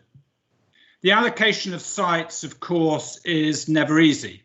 And I do welcome the fact that this authority has worked closely with our communities to deliver in clearly a planned and a transparent way.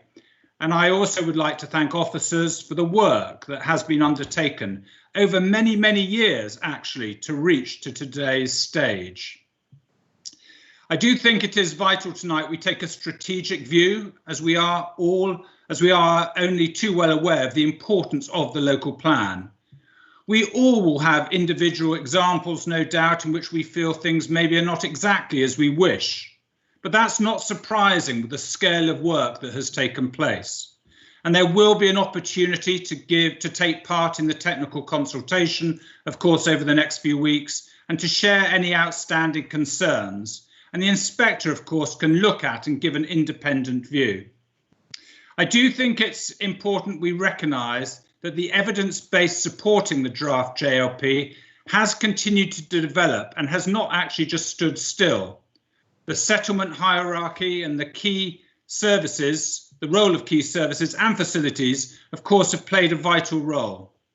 And evidence in terms of flood risk, heritage, landscape, transport, water, sustainability, habitats, infrastructure delivery, just to name a few, are also playing their part. And I'm also delighted to see that enhancing and managing the environment and the networks of green infrastructure are again in place and will come forward with supplementary documents. So, Mr. Chairman, I welcome what is before us. The planning framework is vital to guide the development and to facilitate the growth in Mid-Suffolk over the next 25 years. And I am disappointed in Councillor Geek and Mansell, and to me the logic defies logic. With no local plan in place, you're creating in effect a free-for-all, and I'm disappointed you will be voting for a free-for-all in planning. It is vital to our residents that we move forward and we have certainty with the right sites and the right locations. And I thank the Working Party and the officers for the excellent work and will be supporting the recommendation. Thank you. Thank you, Councillor Hicks. And that was an important point, actually, that we can still be involved in the technical consultation. That's a point we shouldn't forget. So moving on now, we'll go to Councillor Turner, please.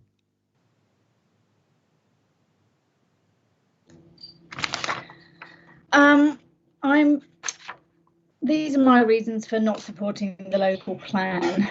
My main concerns being raised by parishioners is the lack of consultation that then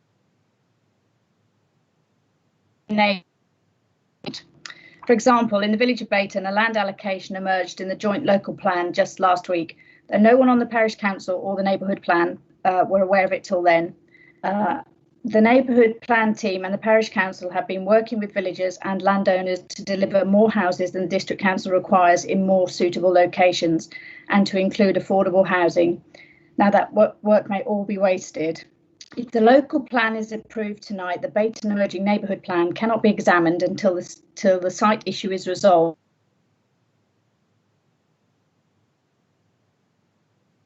Councillor Turner, we lost you for about 10 seconds if you want to recap and then start.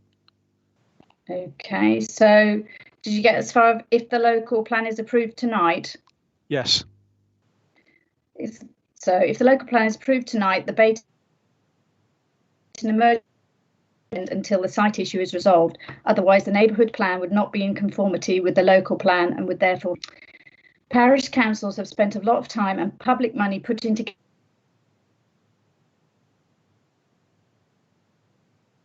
together. Officers seem to be consulting more with land developers than with parish councils and feel their efforts have been a waste of. Thank you. Councillor, thank you. Yeah, it's a bit of a disrupted audio on that, but I think we got the gist of what you were trying to say. Thank you. So now we're going to move on to Councillor Passmore. And before you start your 3 minutes, I will give you a chance for a point of explanation to Councillor Otten, if you feel you need to, please. Yeah, thank you very much, Chairman. Yes, I did want to address Penny's point. Maybe I didn't make it clear enough. When I said I believed in a property owning democracy, that certainly did not mean I did not approve of building affordable homes, homes to rent, public sector housing, shared equity, and I've always been in favour of that. So I wouldn't like anybody at this meeting or anybody listening from the public to think I was against that, because that definitely is not the case, and that has been the case ever since I was a councillor, going back almost as long as you, Penny, but not quite. So I just wanted to set that right. That's not the case. I do support a balanced, mixed housing, but I do believe that we want to give people the opportunity, like many of us here, own our own homes, and we need to do what we can to try and help other people aspire to that that ownership. So that's that. Okay, so that's that first bit, Chairman, and I hope I won't take 3 minutes for the next bit. So thank you for your indulgence. I don't want to repeat what everybody else has said, but having lived in Suffolk for most of my life and Suffolk for all of my life so far, it's always been the case, you know, that I think Mid-Suffolk has always embraced change and has always tried to do it sensitively and trying to balance the competing demands in what is or certainly up until very recently because of the pandemic, a high growth area. I think it has done an admirable job. But of course, if we are to progress and preserve our heritage, the really, really rich mosaic of our villages, towns, market towns, hamlets and small settlements, We do need this framework, and I think this does an excellent job in providing it. So I shall certainly be supporting voting for this district plan.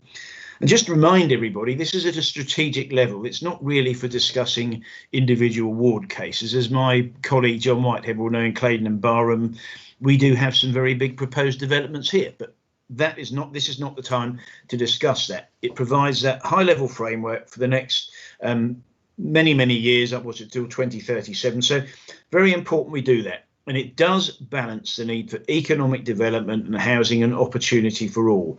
I'm really pleased with the biodiversity agenda and so on. And please remember, everybody, I hope you can support this, because there is an opportunity to give further input, and also the work there for supplementary planning documents. And if anybody likes to know it, I'm very keen on swallows, and what about some swallow boxes? But obviously now is not the time to do it. We can add them to Swift boxes, our boxes, and any other box you like. Thank you, Chairman. Thank you, Councillor Passmore, and thank you for your point explanation as well, and a round of the zoo of birds. Yeah, excellent. So moving on now, Councillor Richardson, please. Thank you very much, Chair. In participating in this debate, there are sort of two main areas I want to touch upon.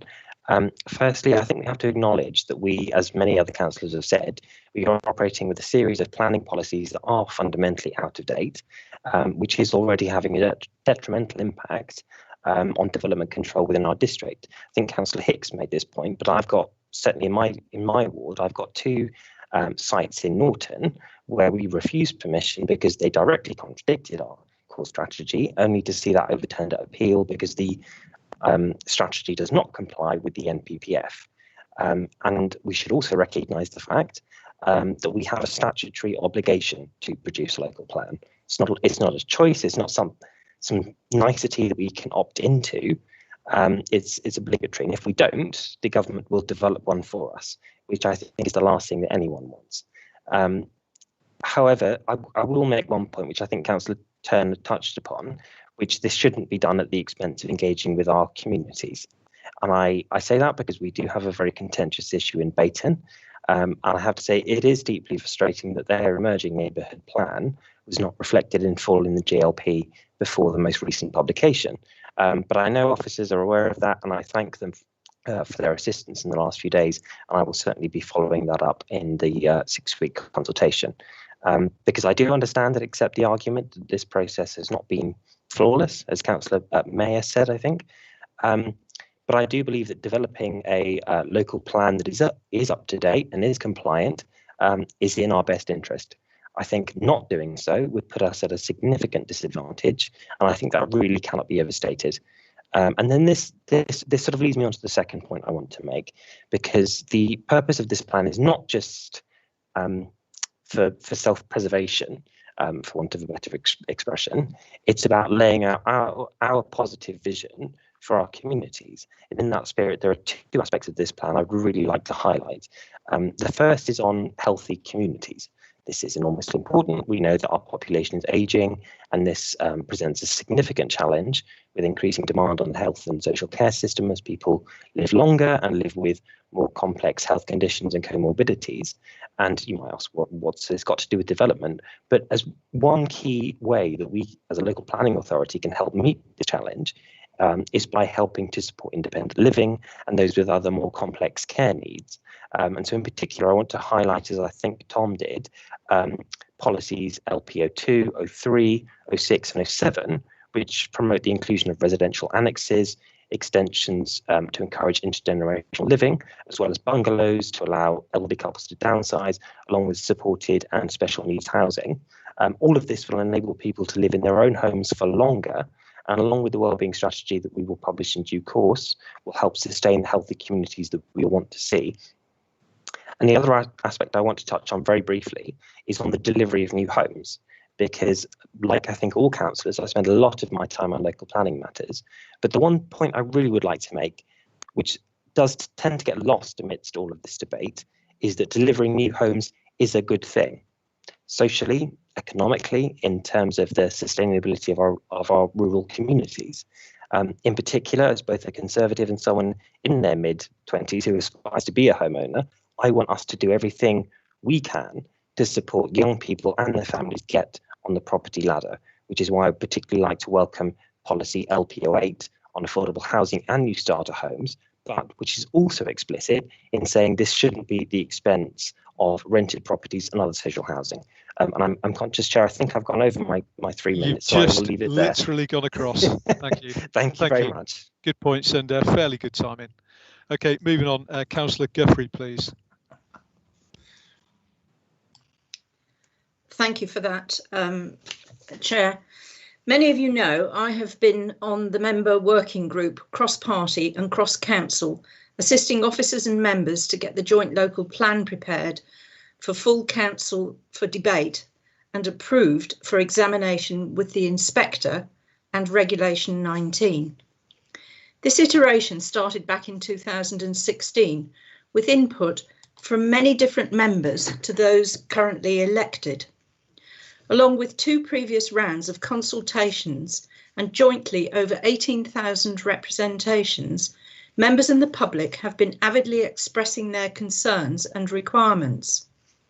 I remember Roy Barker in our planning committee, who would always ensure biodiversity was to the fore, insisting on bird boxes, bat boxes, hedgehog rungs, skylark mitigations and landscape buffers were all part of our considerations. And until I came into planning, I didn't realise how many rare crested newts there were in Suffolk. Hopefully, if Regulation 19 is completed in spring of 2021, it entitles us to that transition period before we have to start drafting a plan which complies with the government's white paper and its planning reforms, whatever that might look like. So this joint local plan would buy us time, and any delay now would risk us not having the plan lodged and push us into having to prepare a white paper compliant plan and more delay. And being chair of planning, I know what that would mean. This plan is not about individual desires or parochial requirements. Planning always has and always will be non-political and should not be about my group or your group, but about the people who live in Mid-Suffolk and Mid-Suffolk. Many villages have neighbourhood plans and they make up part of the jigsaw, and they need certainty of a local plan. With the policy LSO1, which allocates small sites in villages, hopefully that will give confidence to smaller builders who are the backbone of Mid-Suffolk employers and not just the large developers. Whilst this is not perfect, over 600 pages have been crafted and debated over many hours, and there is scope and mechanism for supplementary planning documents to be included once the plan is adopted. This current joint local plan demonstrates our collective vision for the whole of Mid-Suffolk until 2037, and I will be supporting it. Thank you. Councillor Guthrie, thank you very much. We'll move on to Councillor Field, please. Thank you. I'll try not to give you a long lecture on things you know already. Just really pointing out that I see this plan as vital. We absolutely must see the end to being told that our policies are out of date, not compliant with the MPPF. We also must remember that they're literally out of date. They respond to a situation 25 years or so ago. So I will certainly be supporting this plan. It's been quite good working on the working group. It's always good, I think, to work cross-party. It generates a diversity of views, and that diversity of views improves the decision-making process greatly. It's good to get the challenges in then, maybe than later on when we're faced with inspectors. That doesn't mean the fact that I feel this is a good plan and we need to move ahead, that I haven't got significant reservations. Number of issues not satisfied, some of them fairly minor. My village certainly has problems with equestrian development, which generates a lot of junk in the environment. There are things that are much more significant. I think Councillor Geek mentioned a number of those, and she's undoubtedly right about the long-term sustainability of our whole thrust, perhaps almost the thrust of human progress. And we need to continue to work on some of the issues. The big one that people persistently repeat is the spatial distribution of housing.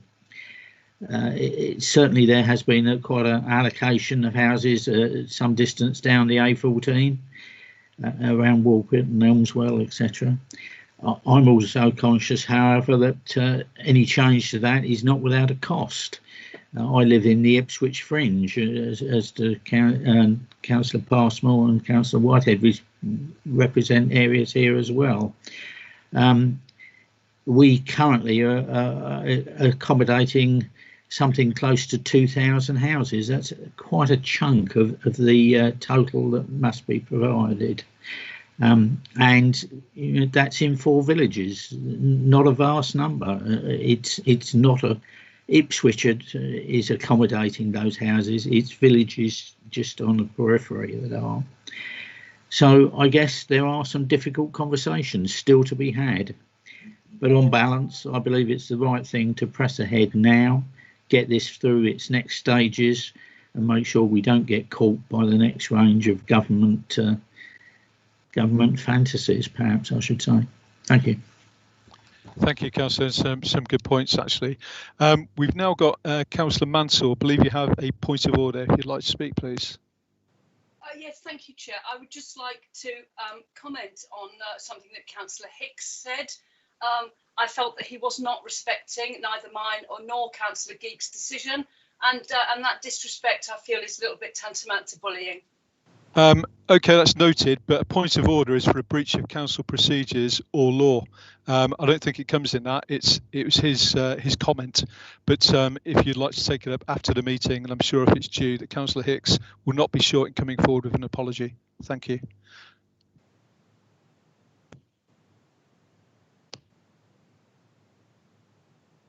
OK, moving on then, we've got Councillor Pratt, please.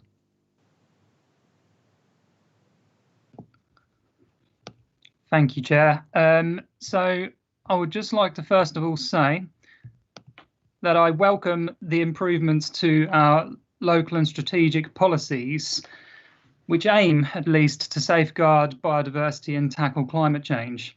However, I'm not entirely convinced that the wording of our policies with this plan always provide the teeth, at least at the level needed, to effectively tackle the environmental challenges ahead of us. I noted that in our climate change objectives, we have an ambition to be carbon neutral by 2030.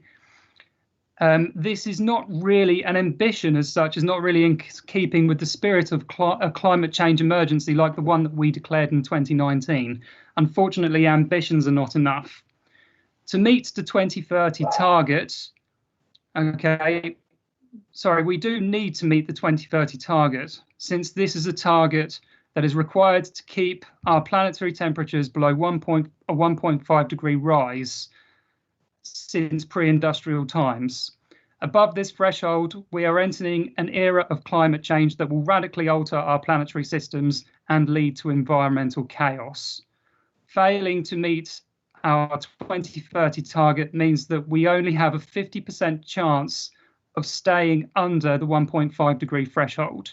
As Greta Thunberg put it, leaders are too often willing to set goals for the future, but shy away from taking the pain and making the level of changes needed desperately at this very moment to tackle the climate crisis.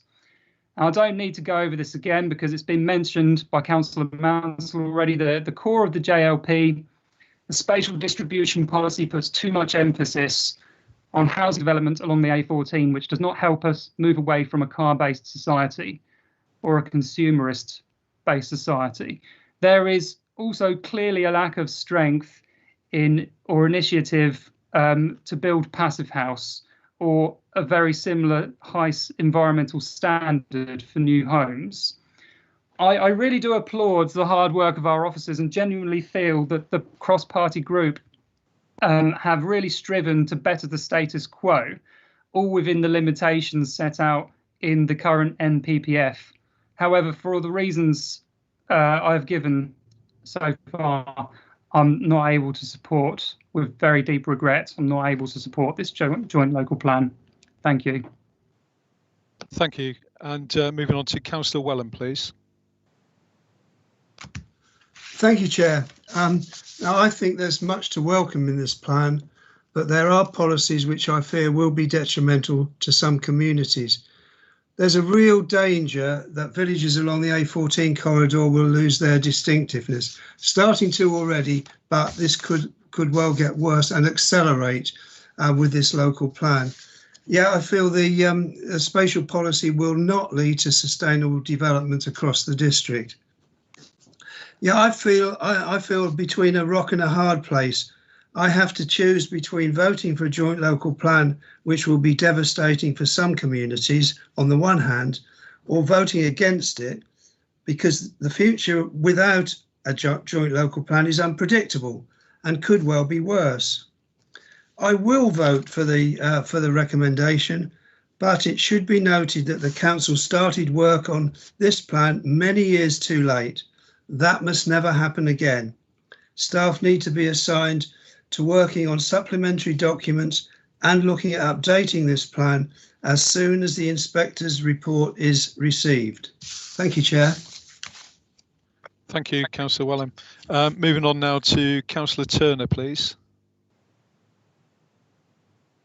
In fact, Council, that's a misprint. You've already spoken. So moving on to Councillor Caston, please. Thank you very much, Chair. This is a really great meeting for me because this is our chance to actually get this moved on to the next stage.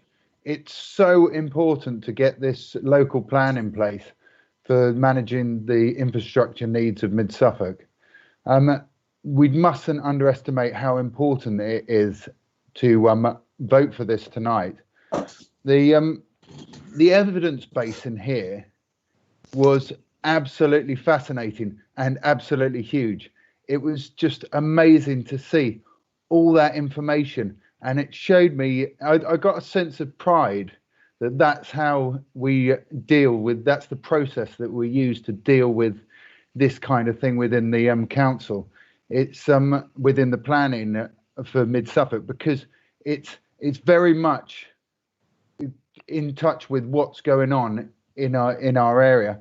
The information just gives us that tool we need to put these houses in the place where they can do the least possible harm, and I'm talking about services, infrastructure, biodiversity. There's so many different sides of this, but that least harm needs to be always should be the aim for proper planning. But we can argue that we shouldn't build because it will never bring house prices down and there's no need, or whatever really, but it comes down to supply and demand, and a lack of supply of houses leaves people sharing with parents. It leaves them unable to move, unable to pay, and stuck basically. And socially, we can't do this. We've got to think about the future residents as well as the current residents when we make these decisions. So that's where I am. I'd like you to support this local plan tonight, and yeah, thank you. Thank you. Councillor Muller, please. Thank you, Chair. Without repeating what my colleagues have said, I'd actually like to make a point about policy LP14, actually, which is to maintain vitality and viability of the town centres. And the proposals include above the shops, homes, and for a mix of retail and other leisure and cultural activity, including support for the evening economy and improvements to the public realm, such as tree planting and green infrastructure. I think this is really important in this day and age, so we do have vibrant town centres, not just during the daytime, but during the evening as well. And I'd like to sort of mention that with regard to Stowmarket, we actually have got a policy for tree planting. We've actually planted a small orchard in the rear of the council offices, and there are plans to plant trees across the town in the future. I fully support this plan, and I thank all the officers for the hard work that they've actually put into presenting this evening, including the working group and, of course, Councillor Byrne. Thank you, Chair. Thank you, Councillor Miller. Before we move on with debate, Councillor Hicks, your hand is up again. Is this a point of explanation? Yeah, no, I mean, can I just say, if Councillor Matthewson and Councillor Geek felt I bullied them, of course, that is not the intention at all. That's not the way I am. All I'm trying to do is point out why I disagree with their decision. That's all. So if I've caused upset to them, I apologise, but that's not the intention. I'm trying to point out why I disagree with what they said. Thank you. My point is, it's not bad to debate. It's not bad to disagree with other people. I don't see anything derogatory in your comments, but again, thank you for coming back with a point of explanation.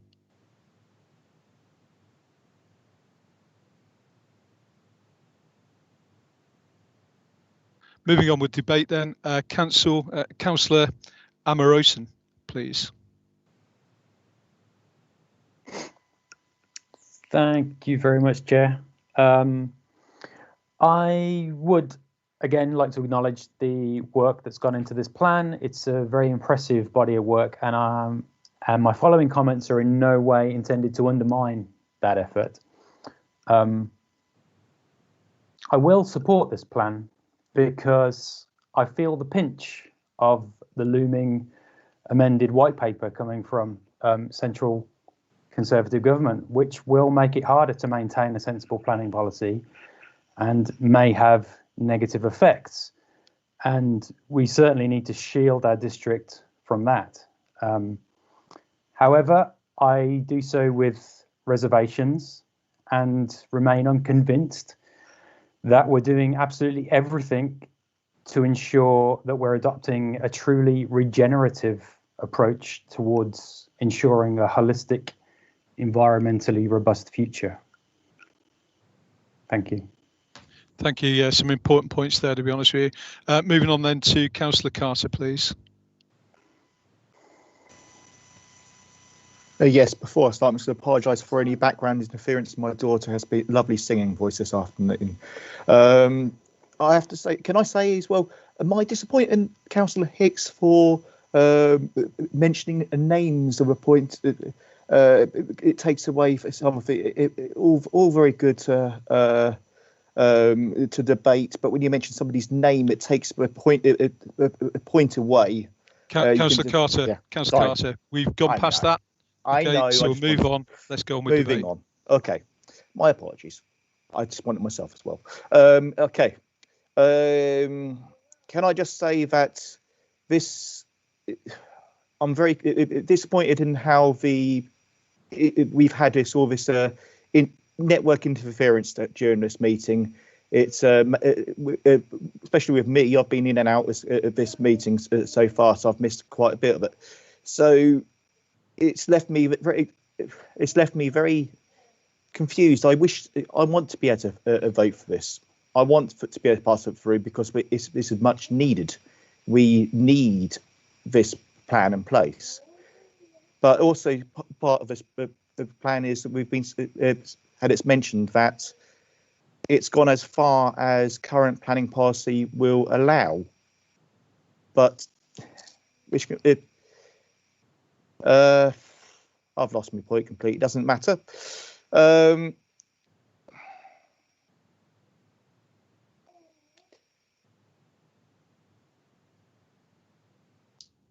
I will pass on to somebody else because I've completely. Councillor Carr, I can come back to you. So just give your thoughts. I'll come back to you at the end if that's okay with you. Yeah, my Brilliant. apologies. Thank you. No, you don't need to apologise. Okay, Councillor Welland, please.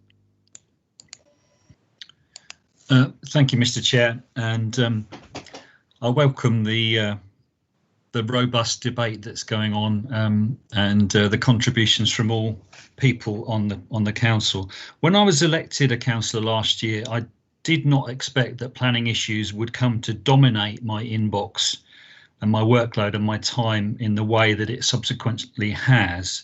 And so, like other councillors, I do crave the certainty that we hope will come from the adoption of this joint local plan. However, this does not mean I'm a wholehearted supporter of the document, I have a number of significant reservations, despite the amount of work that's gone into it. And there is much in the plan which is good, but I do want to briefly go through my concerns. Firstly, the number of homes proposed are based on the government standard methodology. So that's a combination of household growth projections and local affordability ratios.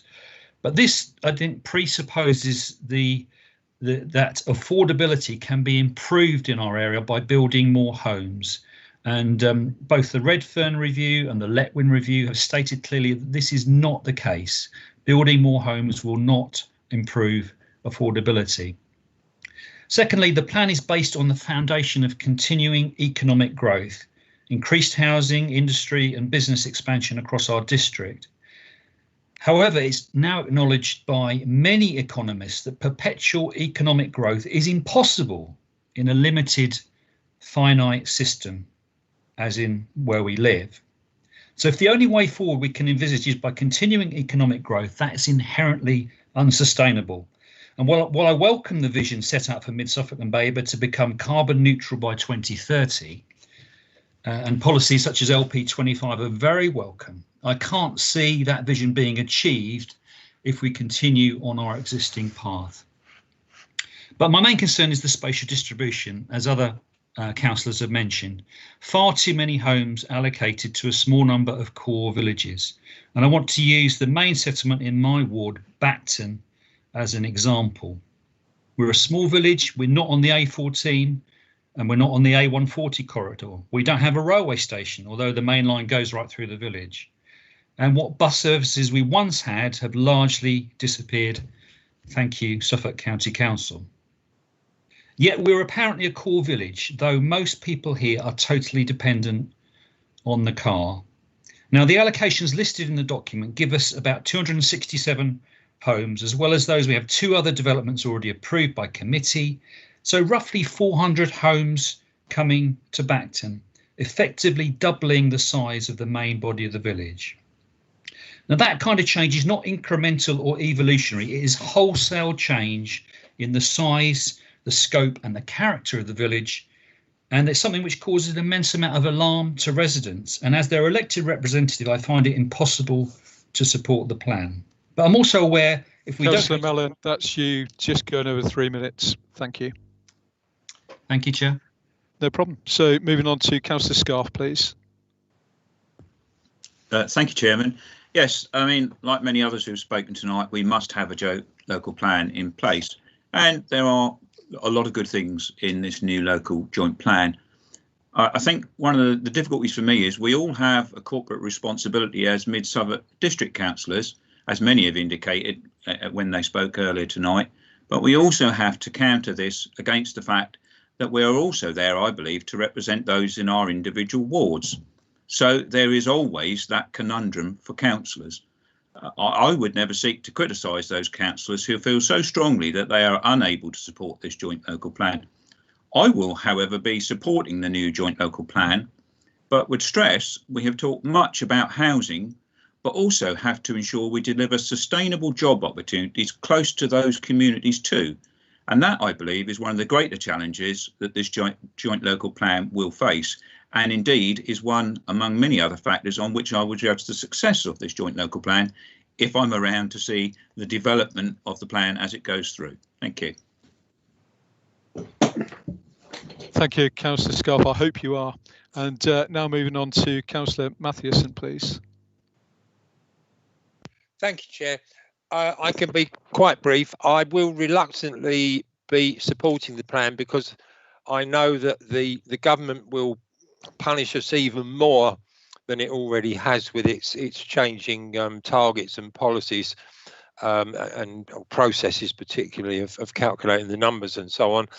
But of course, I certainly share the reservations, particularly from Councillor Geek on spatial policy. I think also what Councillor Amoroson has said and what Councillor Field has said. And so I will hope that the government will be tightening up the building regulations far beyond anything that we can insist on through using this plan. There are many very nice policies. I like them. but there are these fundamental strategic problems. So that's my very reluctant support. Thank you. Thank you. Councillor Warboys, please.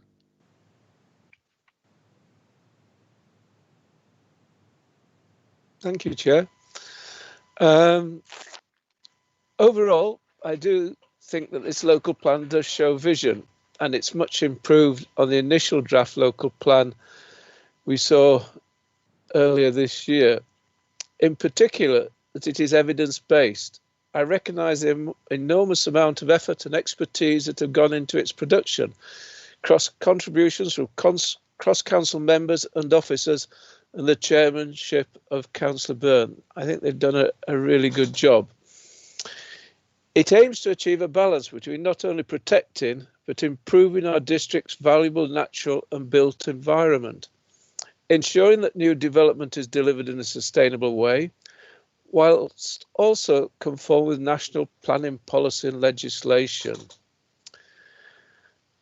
I think it does recognise and respond to local housing needs, in particular a growing and ageing population, and that gives rise to quite specific demands on housing infrastructure, services and facilities, and the affordability of housing. We do need more houses. We need more affordable housing, and this can be met either through affordable housing in terms of ownership or affordable rents. I have to be convinced whether this can be sort of just met by market forces alone. It does recognise the need to facilitate business growth and productivity, and recognises a contribution of the tourist industry.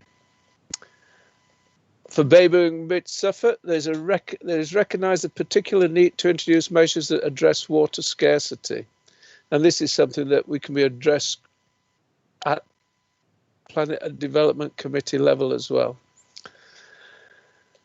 The aims are to ensure sustainable development. I think regenerative might be a better target because we need to build back better. It's not just enough to sustain what we've got, but we actually need to improve our housing stock and our environment. I have two main concerns. One is the tension between local plan and the emerging and made neighbourhood plans, and how effective consultation has been. I think work has been done, I'm sure, but these need to be reconciled. We don't really need polarisation with regards to development. So my hopes are that neighbourhood plans will be more to the fore when considering sites and numbers for meeting housing needs, and, you know, get rid of the impression that sites are allocated without regard to local people's inputs.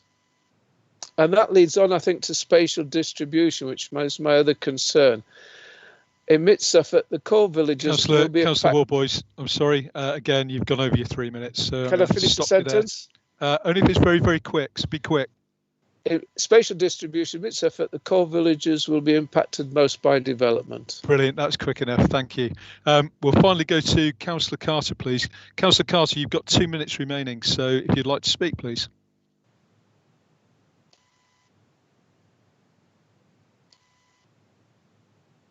Yes, thank you very much, Chair. It just goes to show that I should spend more time writing my points down and less placating a toddler by doing the dog voices.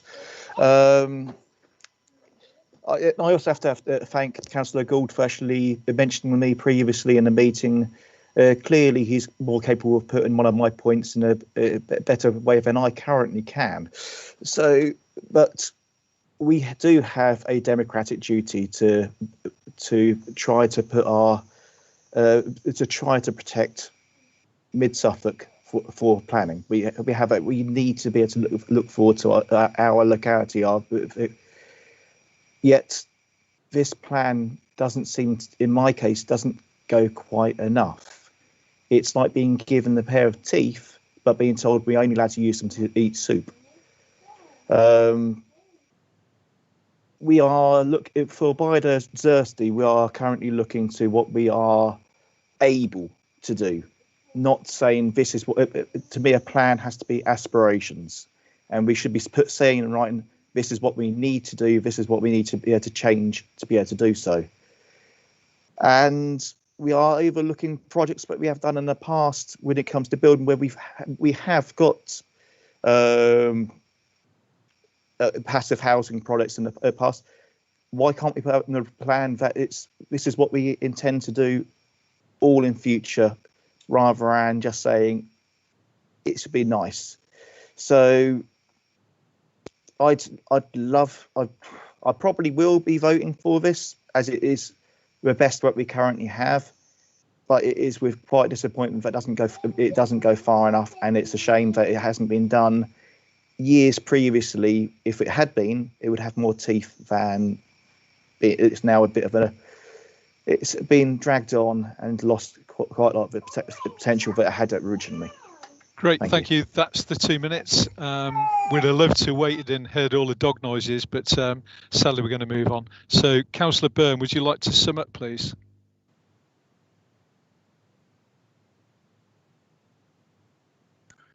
Yes, thank you, Chairman. That's asking quite a lot of me, really, isn't it? That was, by some margin, probably one of the best debates that I have sat through in a Mid-Suffolk Council meeting. And I do thank all my fellow members for their contributions to that. How can I sum it up? What I particularly got from it, I think,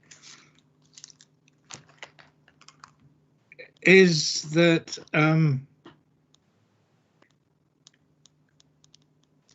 there was, regardless of which side of the chamber you members sit on, there was a definite pragmatic feeling that the plan should be supported, and I accept the reluctance that some members displayed in reaching that conclusion.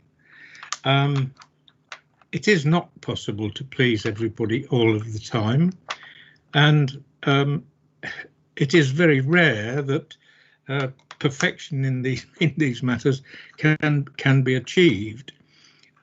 What I will say, however, is that once we have a plan, and I think everybody appreciates the value of that plan, even the members who feel they're unable to support it this evening, I'm sure will concede that there is a value to having the plan no matter what.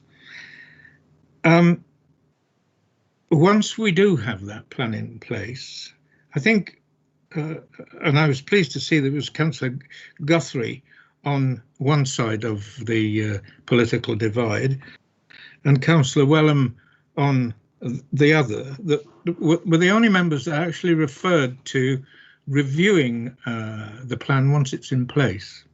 And this is an important consideration, because the climate, the political climate, as you know, not just political little p in our grouping, but the big P, is very volatile right now. We have just had the government white paper. We've had the changes to the present planning system, which has gone through and is likely to be material consideration within a relatively short time.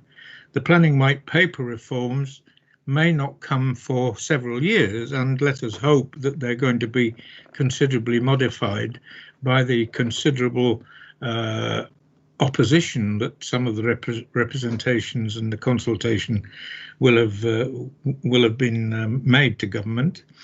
But they are going to change our situation. If we get our plan through, we have a period of stability. We will not be sitting on those laurels, I can assure you of that.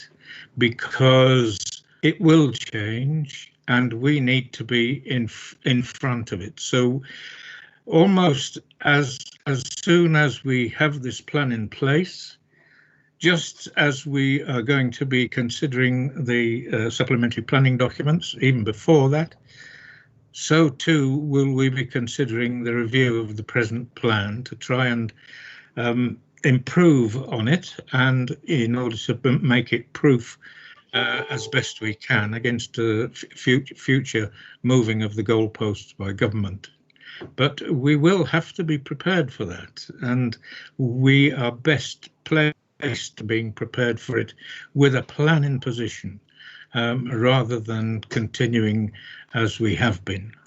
So I am extremely pleased that we've reached this point this evening, and I thank you all for your contributions to the debate. But I do urge you, for obvious reasons, I think I've made my position quite clear, that you support this plan. Thank you very much indeed. Thank you, Councillor Byrne, and I agree with you. It's been a very good debate, and it's been really, really pleasing to see that everybody has been involved with all their comments, and they're all valuable. Excellent. This is an incredible, detailed piece of work, and the effort, the perseverance and the diligence of all concerned is deserved of recognition. And I'd like to think that all councillors will join me in thanking all involved for their diligence, passion, tenacity, and at times, obviously, compromise in developing what we have before us. I'd specifically like to say thank you to Councillor Byrne and the cross-party member working group, which consists of Councillor Guthrie, Stringer and Field. To the many councillors involved in developing this and assisting the working group, my thanks go out as well, specifically to Tom Barker and Robert Hobbs and the whole team. And I'd like this minuted, please, as a vote of thanks from the council. So we're going to move on to the recommendations. I will read them out before we go to the vote. And the reason for that is it's been some time listening to that debate since we actually looked at those recommendations.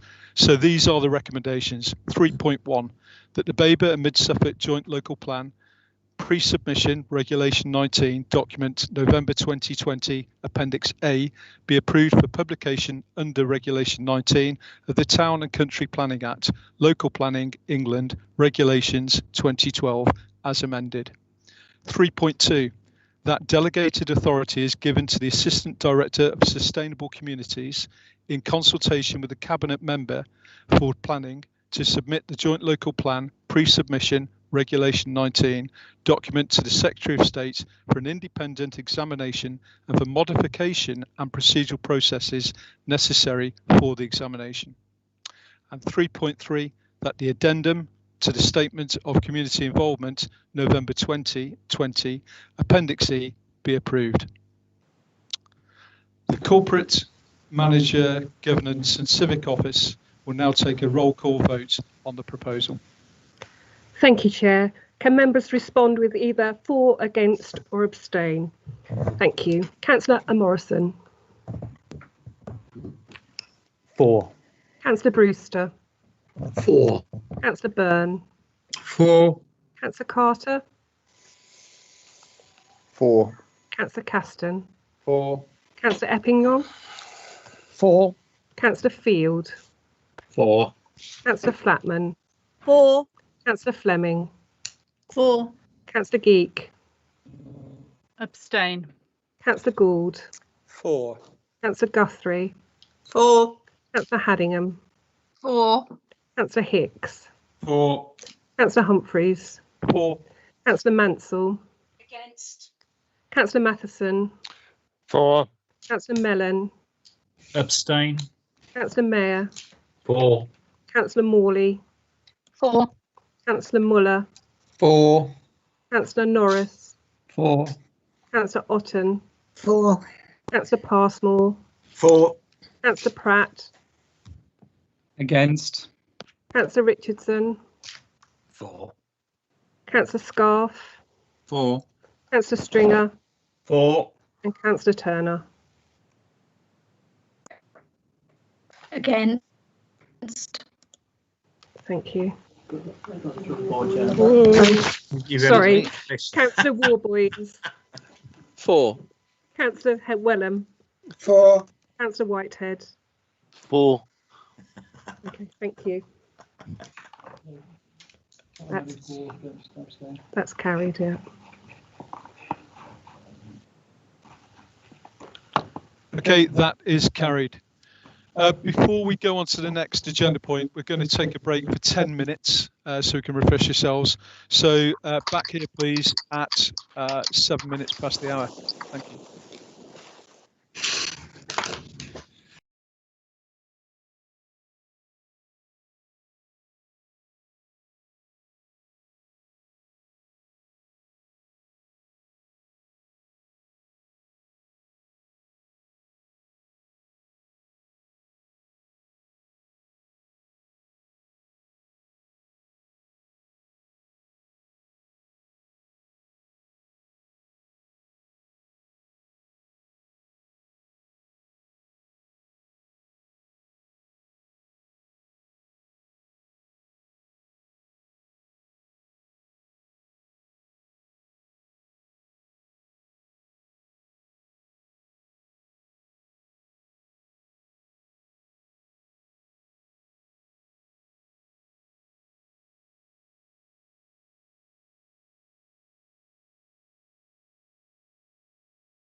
Welcome back, everybody. Before we start, Councillor Passmore, your hand's up. Is there something you wish to say? Yes, there is, Chairman. I don't know when we come to debate SILs whether I should declare an interest, because the constabulary, along with the fire service, has got a live application for the new joint police fire station at Stowmarket. Thank you for Sorry, I didn't mention that earlier. I forgot. It's fine. It's not required, but thank you anyway. Okay, thank you very much. Okay, should we do a roll call? Are you happy that everybody is in the meeting? We're happy that everybody's here. Okay, before we move on, obviously under our constitution, rule 9, we've got the guillotine rule. We're approaching that period of time, so therefore we are going to go to a vote to extend the meeting. And therefore I'll ask the Corporate Manager, Governance and Civic Office to now take a roll call vote on that proposal.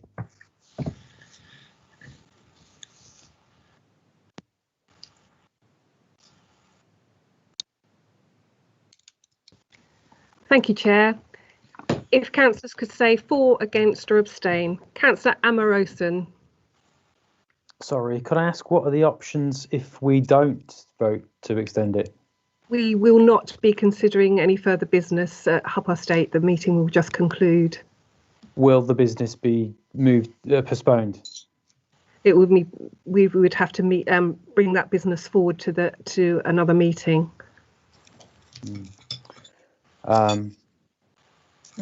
For. I'm for Okay. extending it. Thank you. Councillor Brewster. For. Councillor Byrne. For. Councillor Carter. Reluctantly for. Councillor Caston. For. Councillor Eppingham. For. Councillor Field. For. Councillor Flatman. For. Councillor Fleming. For. Councillor Geek. For. Councillor Gould. For. Councillor Guthrie. For. Councillor Haddingham. For. Councillor Hicks. For. Councillor Humphreys. For. Councillor Mansell. For. Councillor Matthewson. For. Councillor Mellon. For. Councillor Mayer. For. Councillor Morley. For. Councillor Muller. For. Councillor Norris. For. Councillor Otten. For. Councillor Passmore. For. Councillor Pratt. Sorry, that was a delayed unmuting. For. Okay, thank you. Councillor Richardson. For. Councillor Scarf. For. Councillor Stringer. For. Councillor Turner. For. Councillor Warboys. For. Councillor Welland. For. Councillor Whitehead. For. Thank you, Chair. That is carried. Thank you. That is carried. So moving on now to MC 20/9 Community Infrastructure Levy SIL, proposed revised SIL charging rates for consultation purposes for Babergh District Council and Mid Suffolk District Council as SIL charging authorities for their administrative areas. I'd like to invite the Councillor Byrne to introduce paper MC 20/9 and to move the recommendations in the report. Councillor Byrne. Yes, thank you, Chairman. Where am I? Good. Mid Suffolk is a charging authority for the Community Infrastructure Levy. This we know as SIL. This was formally agreed in January 2016 when the SIL charging scheme was adopted. The SIL charging rates were agreed following viability testing, and charging started on the 11th of April 2016. It was made clear at the time that rates were likely to remain for at least 3 years. So, given the position we've now reached with our joint local plan, it is considered appropriate to formally review the SIL charging rates for both Babergh and Mid Suffolk. You will also be aware of the new regulation that now requires us to make annual returns to the government by means of an infrastructure funding statement. Our cabinets considered this earlier this week. Mid Suffolk's existing SIL rates are given at Appendix 1, but they are subject to indexation, annual indexation, so the latest index rates are shown in the table at paragraph 4.5 in the main body of the report. They represent our current charges. The original instalments policy is at Appendix C. Following an assessment of the whole plan viability and potential sill rates, based on infrastructure needs, planning policy requirements and housing development marking conditions, our viability consultant has recommended changes to the existing sill rates. The revised rates represent an increase for greenfield residential development, but the evidence provided by our viability consultant is that they are reasonable. The new rates distinguish between greenfield and brownfield sites and sites where there is an affordable housing requirement, but are a flat rate in place of the existing high and low charging zones.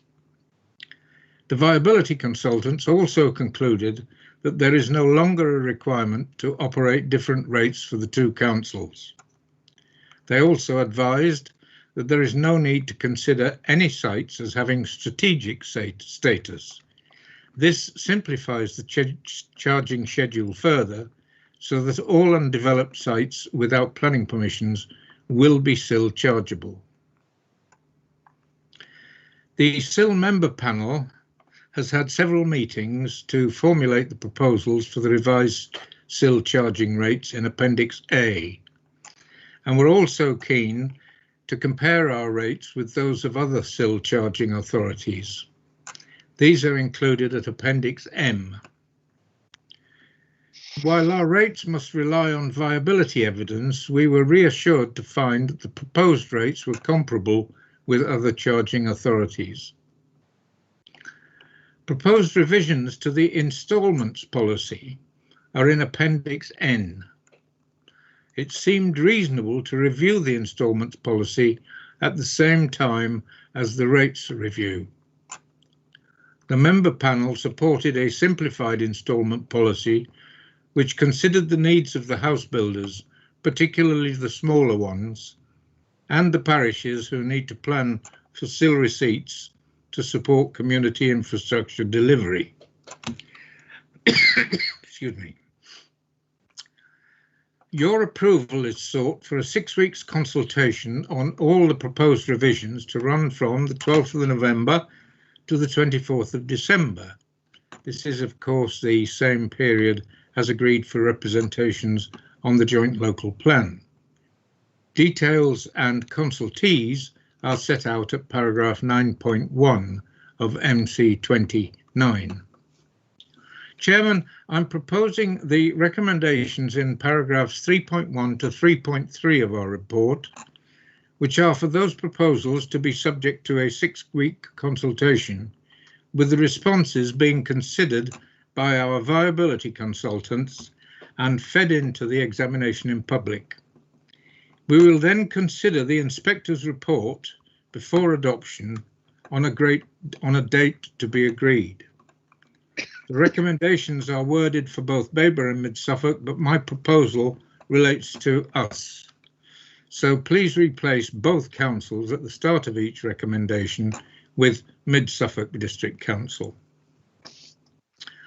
On behalf of the members group, I would very much like to thank Christine Thurlow and her team for all their hard work and detailed analysis to bring this to you. Christine, who is professional lead for key sites and infrastructure development manager, is with us this evening, as is Stuart Cook from our viability consultants. And I sincerely hope that they will be willing to answer any detailed questions you may have.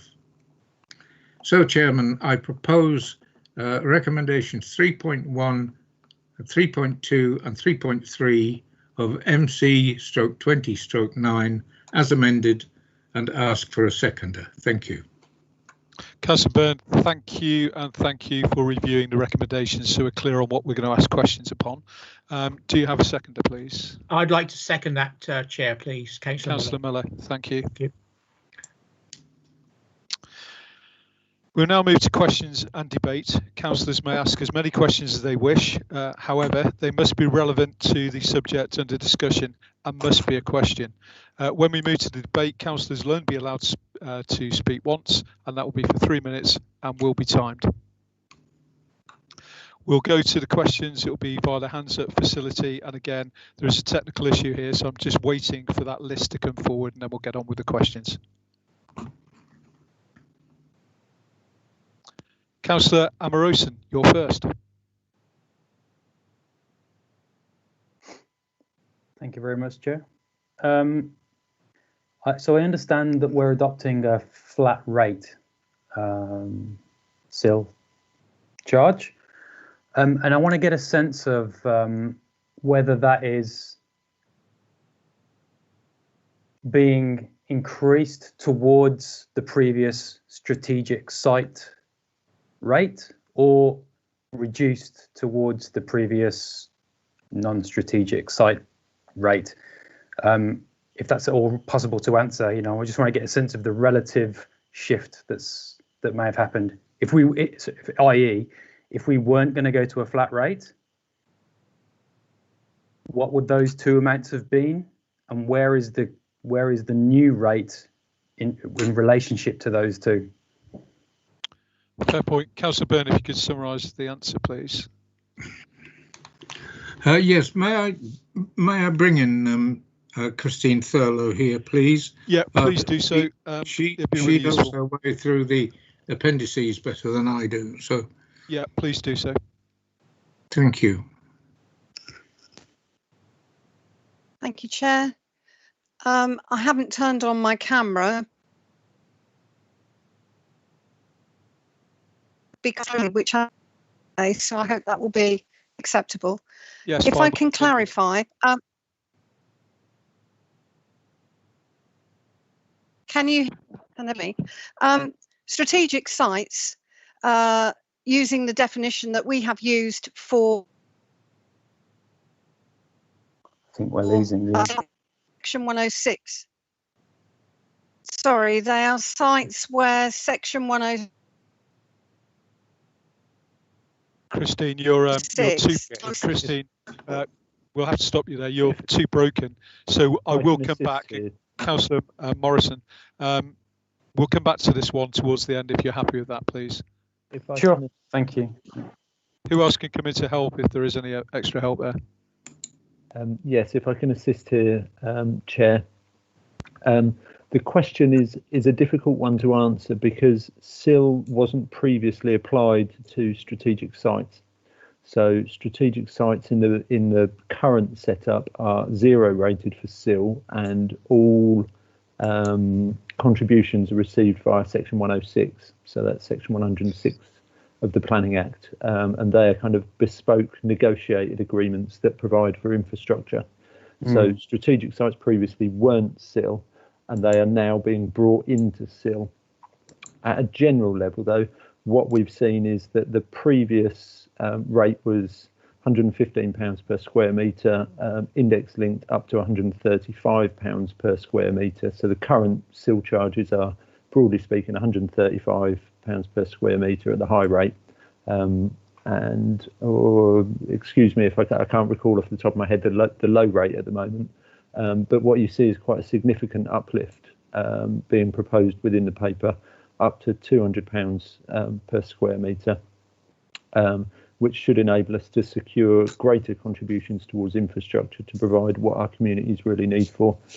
So overall, there is an uplift, but it's very, very difficult to provide a kind of scientific approach on strategic sites because each of those will have been specifically negotiated depending on the infrastructure requirements associated with them. Can I ask, what is your sense? I know it's difficult to answer. What is your sense in terms of the new rate relating to the previously negotiated rates and the SIL? My instinct is that the new approach will enable the council to secure more money towards infrastructure. Interesting. Thank you. Thank you. Moving on then, Councillor Matthewson, please. Yes, what Tom Barker's just been saying goes neatly into what I wanted to ask about, which was that I've got quite a big site where the 106 negotiations are underway, and the application is likely to come to committee just after Christmas or thereabouts, which seems as if it's just about when the consultation will have ended, and I'm just a bit concerned about how the how that's going to be worked through without any disadvantage, because at the moment we've got some specifics that we want to hang on to if it gets approved. Councillor Matthewson, I'll just jump in there. We've got to be careful, and this is to everyone really, that we don't go down the minutiae of our own wards and specific issues. It's not really the ward, Chair. The point is how it's going to, at the changeover point from 0 rated strategic site 106 negotiations into SIL without losing anything that's nearly agreed. Okay, I get the gist of the question. Tom, a quick answer to that, please. Yes, I can come in here. So the consultation will happen, but then there will be a process of examination on the SIL charging schedule. So it's going to be many months before we get to a position to bring a paper back to council to adopt the new schedule. So I think in your particular circumstance, Councillor Matthewson, there will be sufficient scope for the negotiation of that section 106 without it being affected by any changes to the SIL regime. Thank you. Thank you. Thank you both. Councillor Warboys, please.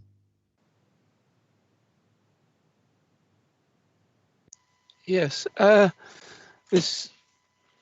the last few weeks, we've looked at consultation about changes to the planning system. In particular, increasing the size of developments that qualify for SIL payments from 10 to 40 or 50. Has this been addressed or risk assessed within this proposal about changes to the SIL charges? And the second bit of this question is, I think it talking about an uplift. Will the rates have a significant impact on satisfying housing needs in terms of affordable housing for rent or purchase?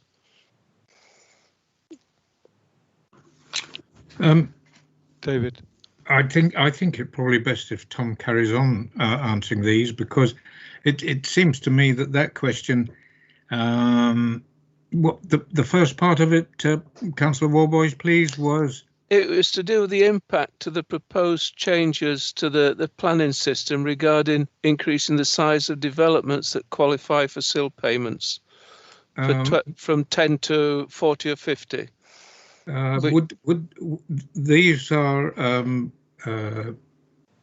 increasing the size of developments that would affect affordable housing contributions? Is that what you're talking about? No, they'd affect whether they qualify for SIL contributions. Tom, does that affect the SIL situation? I don't think it does it? So potentially it could have an impact, and it's not covered within the risks of the report before you. But I think what the 40 to 50 threshold around affordable housing won't actually impact on the SIL charging regime that you've got. So what was suggested within the changes to the current planning system was referring to capturing affordable housing from sites of 10 or more and lifting that up to 40 or 50. At present, with the current SIL charging schedule, we charge for a single dwelling upwards. So actually, that I fear that you're bringing together affordable housing and infrastructure contributions into the same thing. So the changes to the current planning system proposals around uplift from sites of 10 or more to 40 or 50 was around affordable housing contributions, not around SIL.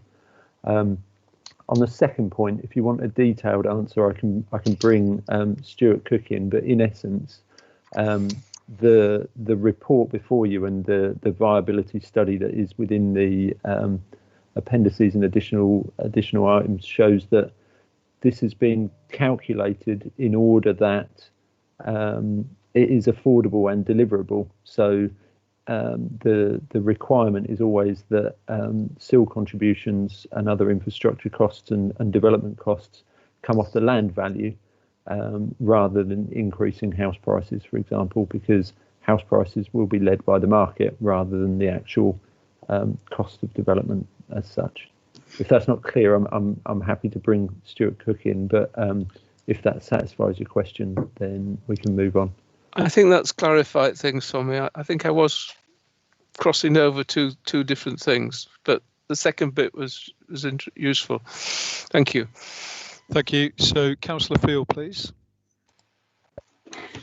Yes, really the issue of we're increasing the yield from SIL, which clearly has benefits. But I was always somewhat concerned about the motivation to certain providers like the county council with education, where there seems to be a strong incentive at the moment to go for 106 agreements. They do that by insisting on new schools rather than extending existing schools. So there seems to be a current bias there, perhaps to a direction we may or may not want. Will this increase tend to reduce that bias, do you think, or will that issue still remain? I'm going to let you carry on, Tom. Okay, I'll try to do that. I think it's a slightly complicated question without a kind of necessarily an objective answer. I think the county council and other infrastructure providers often quite like the certainty that a Section 106 agreement provides for them, whereas they have to kind of apply to the councils in order to receive SIL. So I think that's one of the kind of constraints on it, is that the authority, I guess, sits with the district council's cabinet to make the decisions on SIL payments, rather than a Section 106, which is kind of separately negotiated and to a degree more certain. But I mean, the increase in rates will potentially draw in more money and therefore make more available. I'm conscious that infrastructure costs are rising as well, as we've seen with the county council's multipliers for delivering new schools, for example. Thank you. Thank you. Moving on then to Councillor Mansell, please. Thank you, Chair. I did want to actually come back to go back to what Councillor Warboys was asking about, because with this new charging structure that we've got, it has lots of different categories, and they do refer to residential development which triggers affordable housing or not, and it uses that 9 dwellings or fewer and the 10 or more dwellings as its sort of cut-off point for different charging regime. And I did wonder, after Councillor Warboys has made his comment, whether that part of this proposal might get affected should the proposals in the planning white paper about the size of developments that trigger affordable housing are due to increase. Will we be changing those numbers in our table that I believe is on page 25 of my mod.gov document? I've no idea if that's the same page 25 as everybody else. Tom. So yes, through you, Chair. I think first of all, it's important to recognise that the proposed changes weren't actually coming through the white paper, and it is important that we separate out the two consultations that government undertook during September and October. So the proposed changes in the sorry, my mistake. It's just too complicated.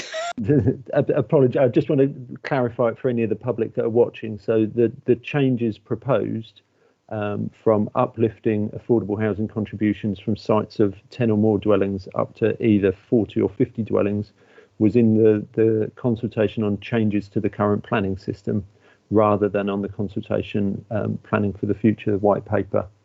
And I think our charging regime reflects our current planning policies, but clearly if the external environment changes, so if the government do bring into effect some of what they consulted on within the changes to the current planning system consultation, then we will have to very smartly revisit some of the viability testing that we're doing as we move into examination. So it could very well be a point that plays out at examination in due course. Thank you.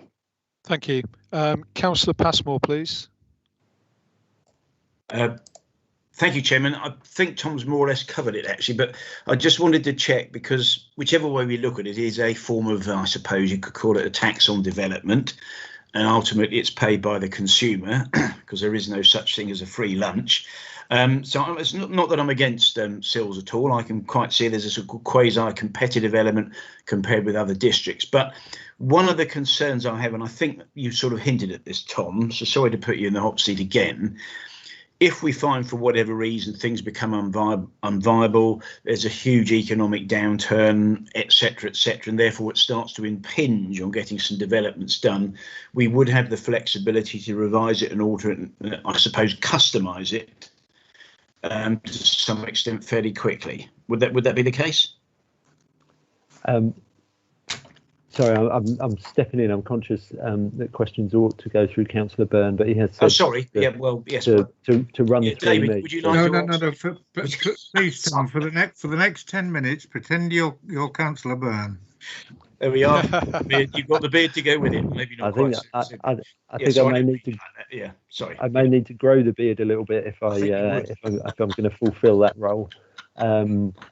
But SIL will constantly be kept under review, and yes, we can change it at any time. It wouldn't be an immediate process because we have to go through the viability testing and then an examination in order to change the rates, but we can do that at any time, and we would need to respond to changes in the market to ensure that delivery can continue in order that we can continue to, for example, meet the housing delivery test and ensure that development across the districts isn't stymied. Good. Thank you very much.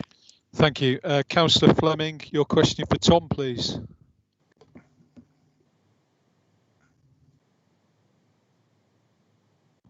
Thank you. I'm just unmuting myself.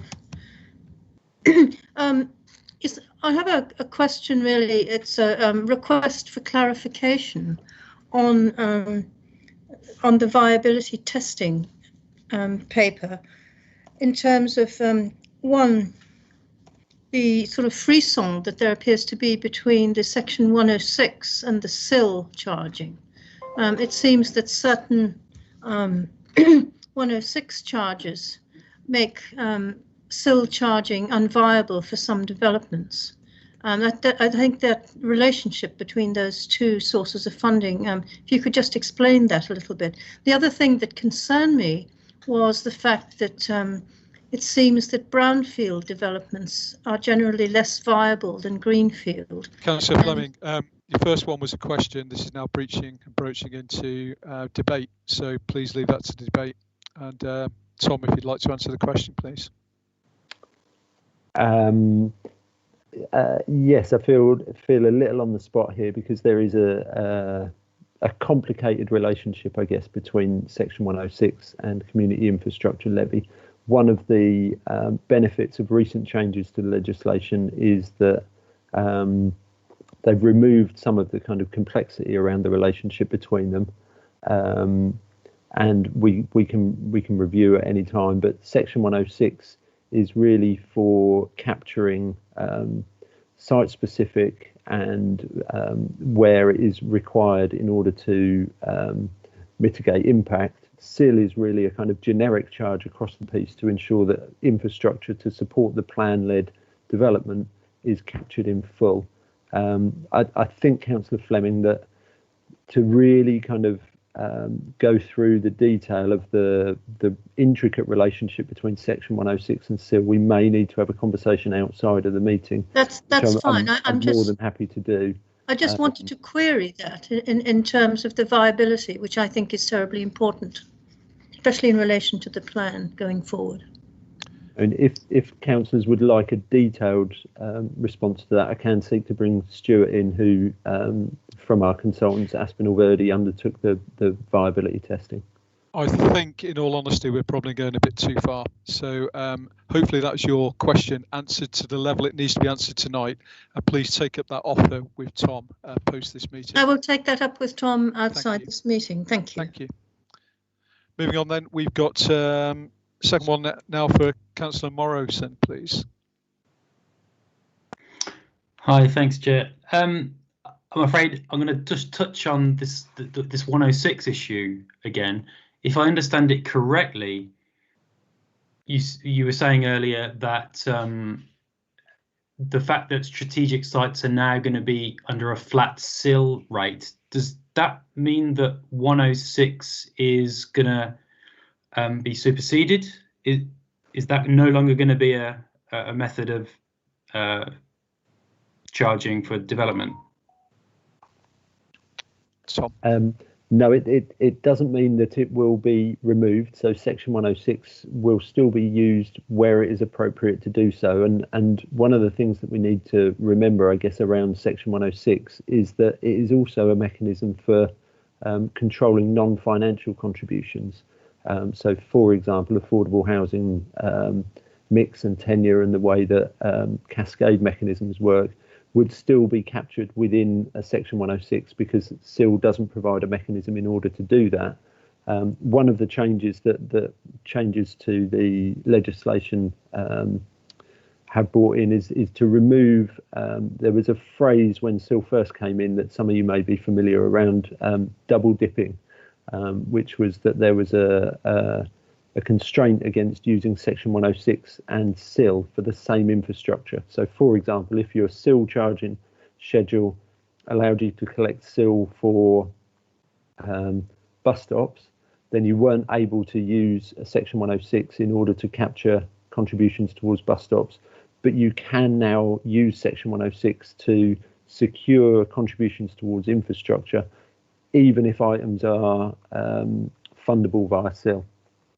My particular concern is that... Sorry, Councillor Morrison, do you have another question? I do, yeah, sorry. So inform a question, please. Yeah, well, yeah. So my concern is that I have personal experience of 106 being used elsewhere for functions other than infrastructure. So, for example, like behaviour change projects. Mm-hmm. And if we're going to be saying we're reducing the amount that's being collected by 106, then how will that impact? Where will money come from for those kind of projects rather than just infrastructure projects?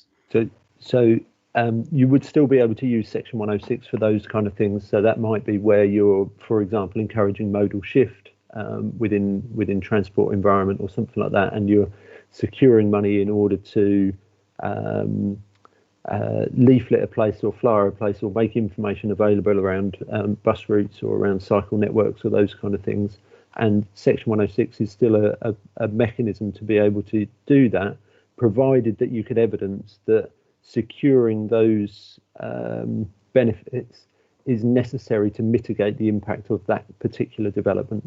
So section 106 is not disappearing, and it can still be used, and it will still be used where there is evidence from particular technical consultees, whether that's the Highway Authority or Public Health, for example, or the CCGs.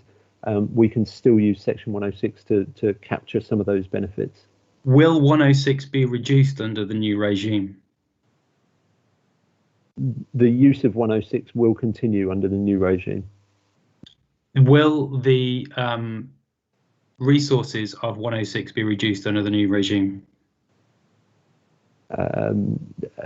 Excuse me if I don't fully understand what that question. Will 106 have less? I've got to jump in here. We've got to remember what we're here for and what the recommendations that we're asking questions on, and that is basically moving this forward for consultation. That's the primary aim. We can get into the nitty-gritty of CIL and S106 and everything else. I think we're going a bit too far. I think he's answered the questions that need to be answered, and therefore I am going to move forward. Next person, Councillor Ekpenyong, please.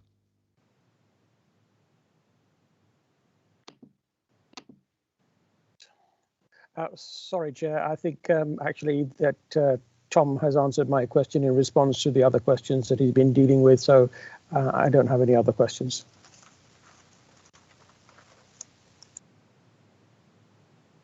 Okay, I can see no other hands up, so we are going to move to debate again.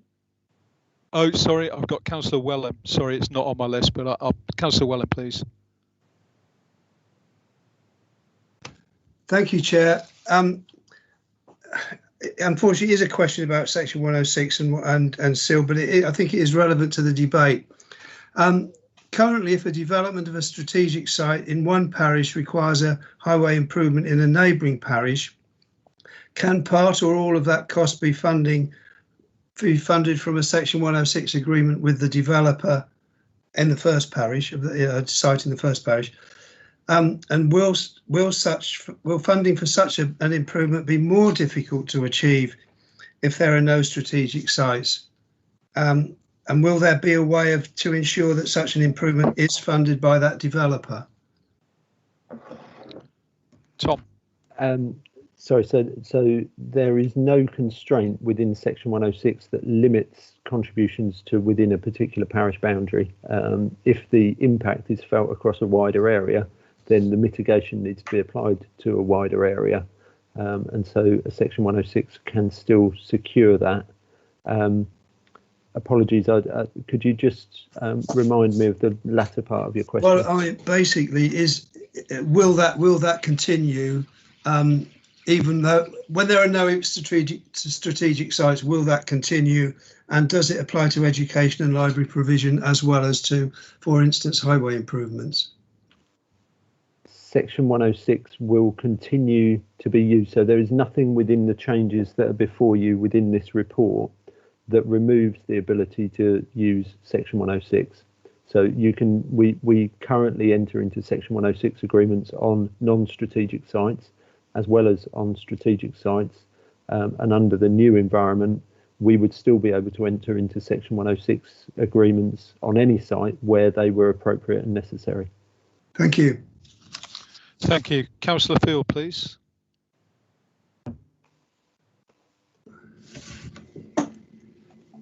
Thank you.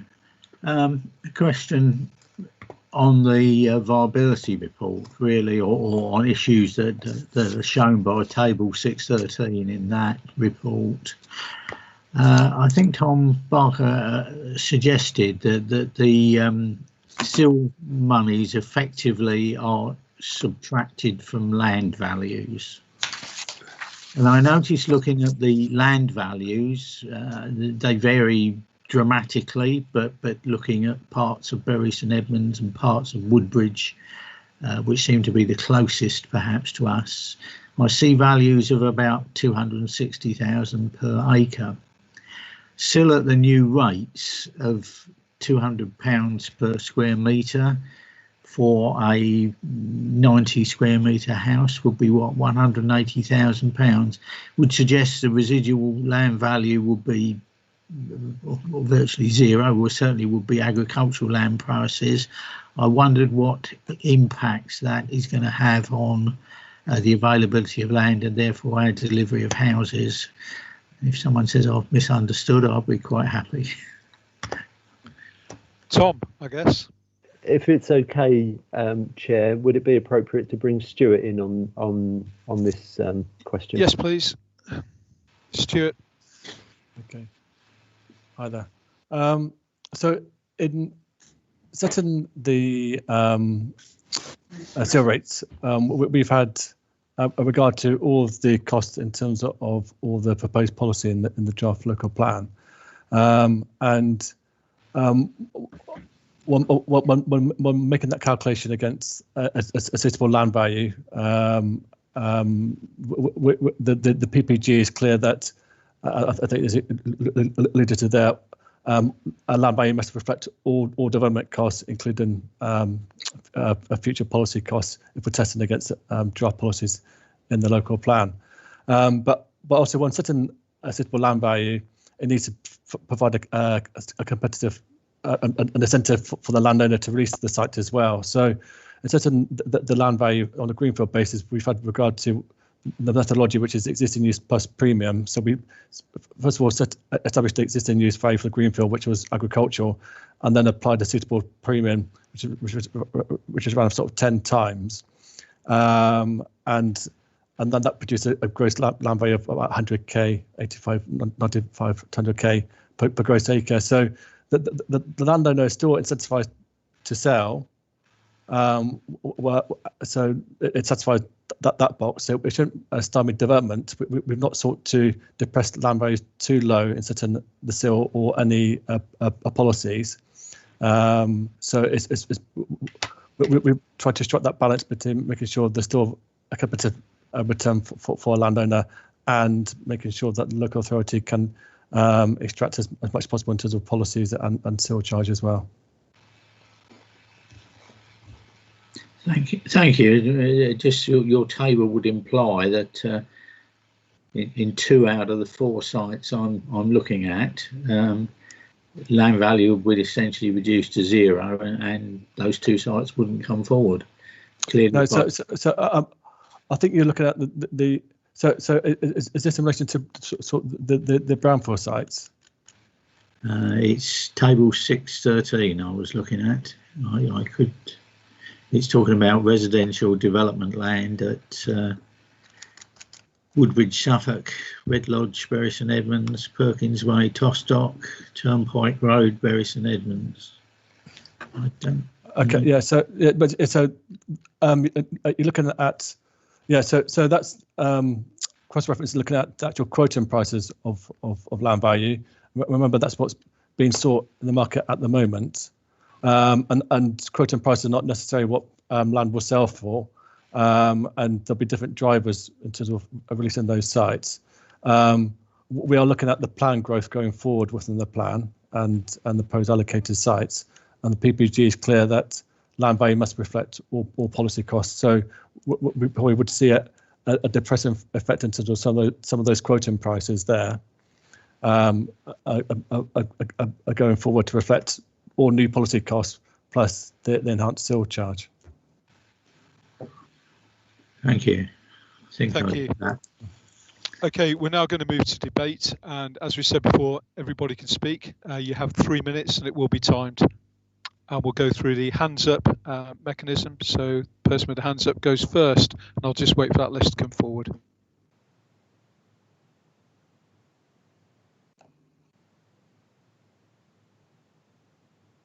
Councillor Matthewson. Thank you, Chair. So I think my question to Tom was relevant, and I just want to flesh that out a bit because it does impinge on my decision in this debate, in this vote. So the fact that we're getting rid of strategic site negotiation, which contributes to 106, means that all the money is going to CIL. Now, CIL is a less flexible fund, which can only be used for infrastructure, and 106 has more flexibility in that it can be used for educational projects, behaviour change projects, which can be very effective in mitigating climate effects and environmental effects. So I'm confused as to where we stand on that, and I'm just in a state of sort of confusion about the specifics of that, but maybe I'm wrong. No, that's what debate's for. It's your opinion, it's your debate. You can say whatever you feel. We're going to move on to Councillor Scarf, please. Thank you, Chair. Yeah, I mean, I welcome the lower charges on brownfield sites because I think this will help us to get these built out rather than greenfield sites, which has got to be preferable. With the site-specific sites moving to CIL payments from Section 106 for the parts of which that they do not currently have permission, I am, however, rather concerned that developers will quickly move to applying for permission prior to us being able to implement the new charging scheme where they will pay CIL, because there's an obvious advantage to them to do so. And the consequence of that is that parishes like mine here in Stowmarket could be affected adversely if this happens, because of course they won't benefit from the increased charges, as the sites will then still be liable under section 106. So the parish won't benefit from the CIL contribution that they get from the district, and nor will the district. And I think this is one of the potential problems of moving specific sites to CIL. And I think we will suffer, because obviously they've only got to apply for outline permission, and then it's in the process, and we will have to use section 106 as a means, which I feel it puts us at a bit of a disadvantage here in Stowmarket in particular. No, thank you. Councillor Mansell, please. Thank you, Chair. I as part of the CIL working group, I have had several discussions about this proposal, and I will be supporting this. I'd just like to first of all commend Mid Suffolk and Babergh, as I think they are ahead of other councils in their CIL strategy, both the charging procedure and the way it's to be spent. And I think that this review of the charges is timely, because there is an uplift of costs, and we hear a lot about the cost multipliers. So I do welcome the fact that we're looking at these charges, and we are changing the way that we're going to be collecting the money. In response to both Councillor Morrison and Councillor Scarf's concern about the change from strategic sites no longer being zero CIL rated and having section 106, maybe I'm wrong, but I think that there are all but 2 of those strategic sites that were in the old system have already got outline planning permission. So it isn't that we're talking about the vast majority of the strategic sites. They'd got their outline permission anyway, and giving Councillor Scarf's comment some consideration. Whenever you're going to change the system, there will be a cut-off date, and there'll always be that problem that people will rush in and try and get things done whichever side of the cut-off date they think is going to be the most beneficial to them. And I don't think there's anything we can really do about that. If we're going to change a system, we're going to have to cut off some time. I also think that I've just got one tiny dispute to make with, I think it was Councillor Byrne who said when he made the proposal that we're having a simplified structure. I actually think this might be slightly more complicated, because we have such a range of different charges on different categories of land. But I do welcome the proposal, which is aiming to encourage more development on brownfield sites over greenfield sites by having the low rate. And the other thing I did want to say was about the instalments policy.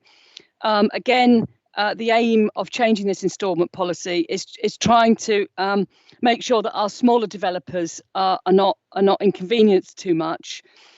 We still want them to pay, obviously, and we are also need to be mindful of the ceiling on CIL receipts for parish councils. We did have some discussion about some of the very large developments, which can, if the instalments are paid too close together, could kick some parishes over up to their CIL cap. Councillor Mansell, I'm sorry you've gone over your 3 minutes. Sorry, I'm waffling. Yeah. I'm terribly sorry. But anyway, I will be supporting it. I think this is a timely thing to do. So thank you. You were doing very well. Thank you. OK, there are no more hands up for debate. So therefore, Councillor Byrne, would you like to sum up, please?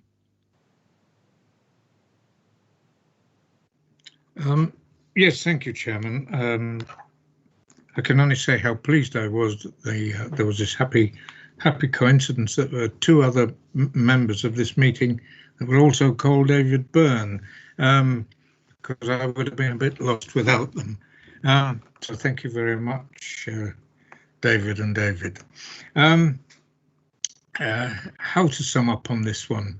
It's very difficult, partly because, as you no doubt surmised, the technicalities of it are very complex, and I'm not as familiar as the experts, the Toms of this world, and the Christines. It's unfortunate that poor Christine was not able to contribute to this because she is an absolute mine of information, and I'm sure she would have been able to cast a lot of light on some of the things that were confusing people.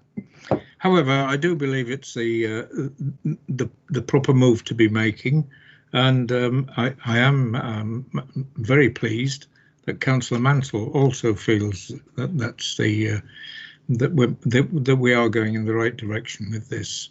So all I can say by way of summing up is that yes, please do support it. I do believe it's the right thing to be doing and the right time to be doing it.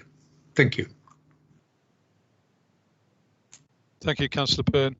Yeah, there's a stack of work going on here, and you know, it's an amazing document actually when you read through it. So I'd like to thank you, Councillor Byrne, for all your work. For Tom, Christine, and Stuart also for your assistance tonight, and obviously in the hard work that's gone behind this total report, and of course for the cross-party working group. Yeah, good effort. So we're now going to move on to the recommendation. I will read it out because it's been a while. So. Recommendations 3.1 that Mid Suffolk District Council approves the content of this report and all appendices with a view to agreeing that this material be the subject of a formal consultation for a period of 6 weeks between the 12th of November and the 24th of December 2020. This would be a separate consultation but run in parallel with a consultation exercise for the emerging joint local plan. 3.2 that Mid Suffolk District Council agree that all responses to the consultation relating to revisions to the rates of sill charging will be considered, analysed by the Council's viability consultants and taken into account and fed into an examination in public to be held by an inspector. Mid Suffolk District Council also agree to fully consider the inspector's report when the examination in public is concluded, together with any consequent inspector's report issued with his or her findings to both councils. This would allow both councils to consider outcomes together with any revision and subsequent adoption of any new revised sill charging rates for both councils, together with an implementation date. The Corporate Manager, Governance and Civic Office will now take a roll call vote on the proposal. Thank you, Chair. If members could reply with for, against or abstain.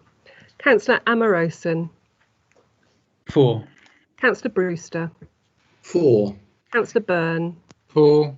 Councillor Carter. For. Councillor Caston. For. Councillor Eppingham. For. Councillor Field. For. Councillor Flatman. For. Councillor Fleming. For. Councillor Geek.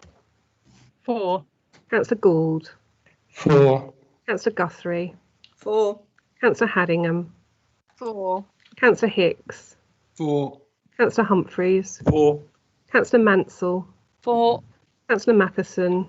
For. Councillor Mellon. For. Councillor Mayor. For. Councillor Morley. For. Councillor Muller. For. Councillor Norris. For. Councillor Otten.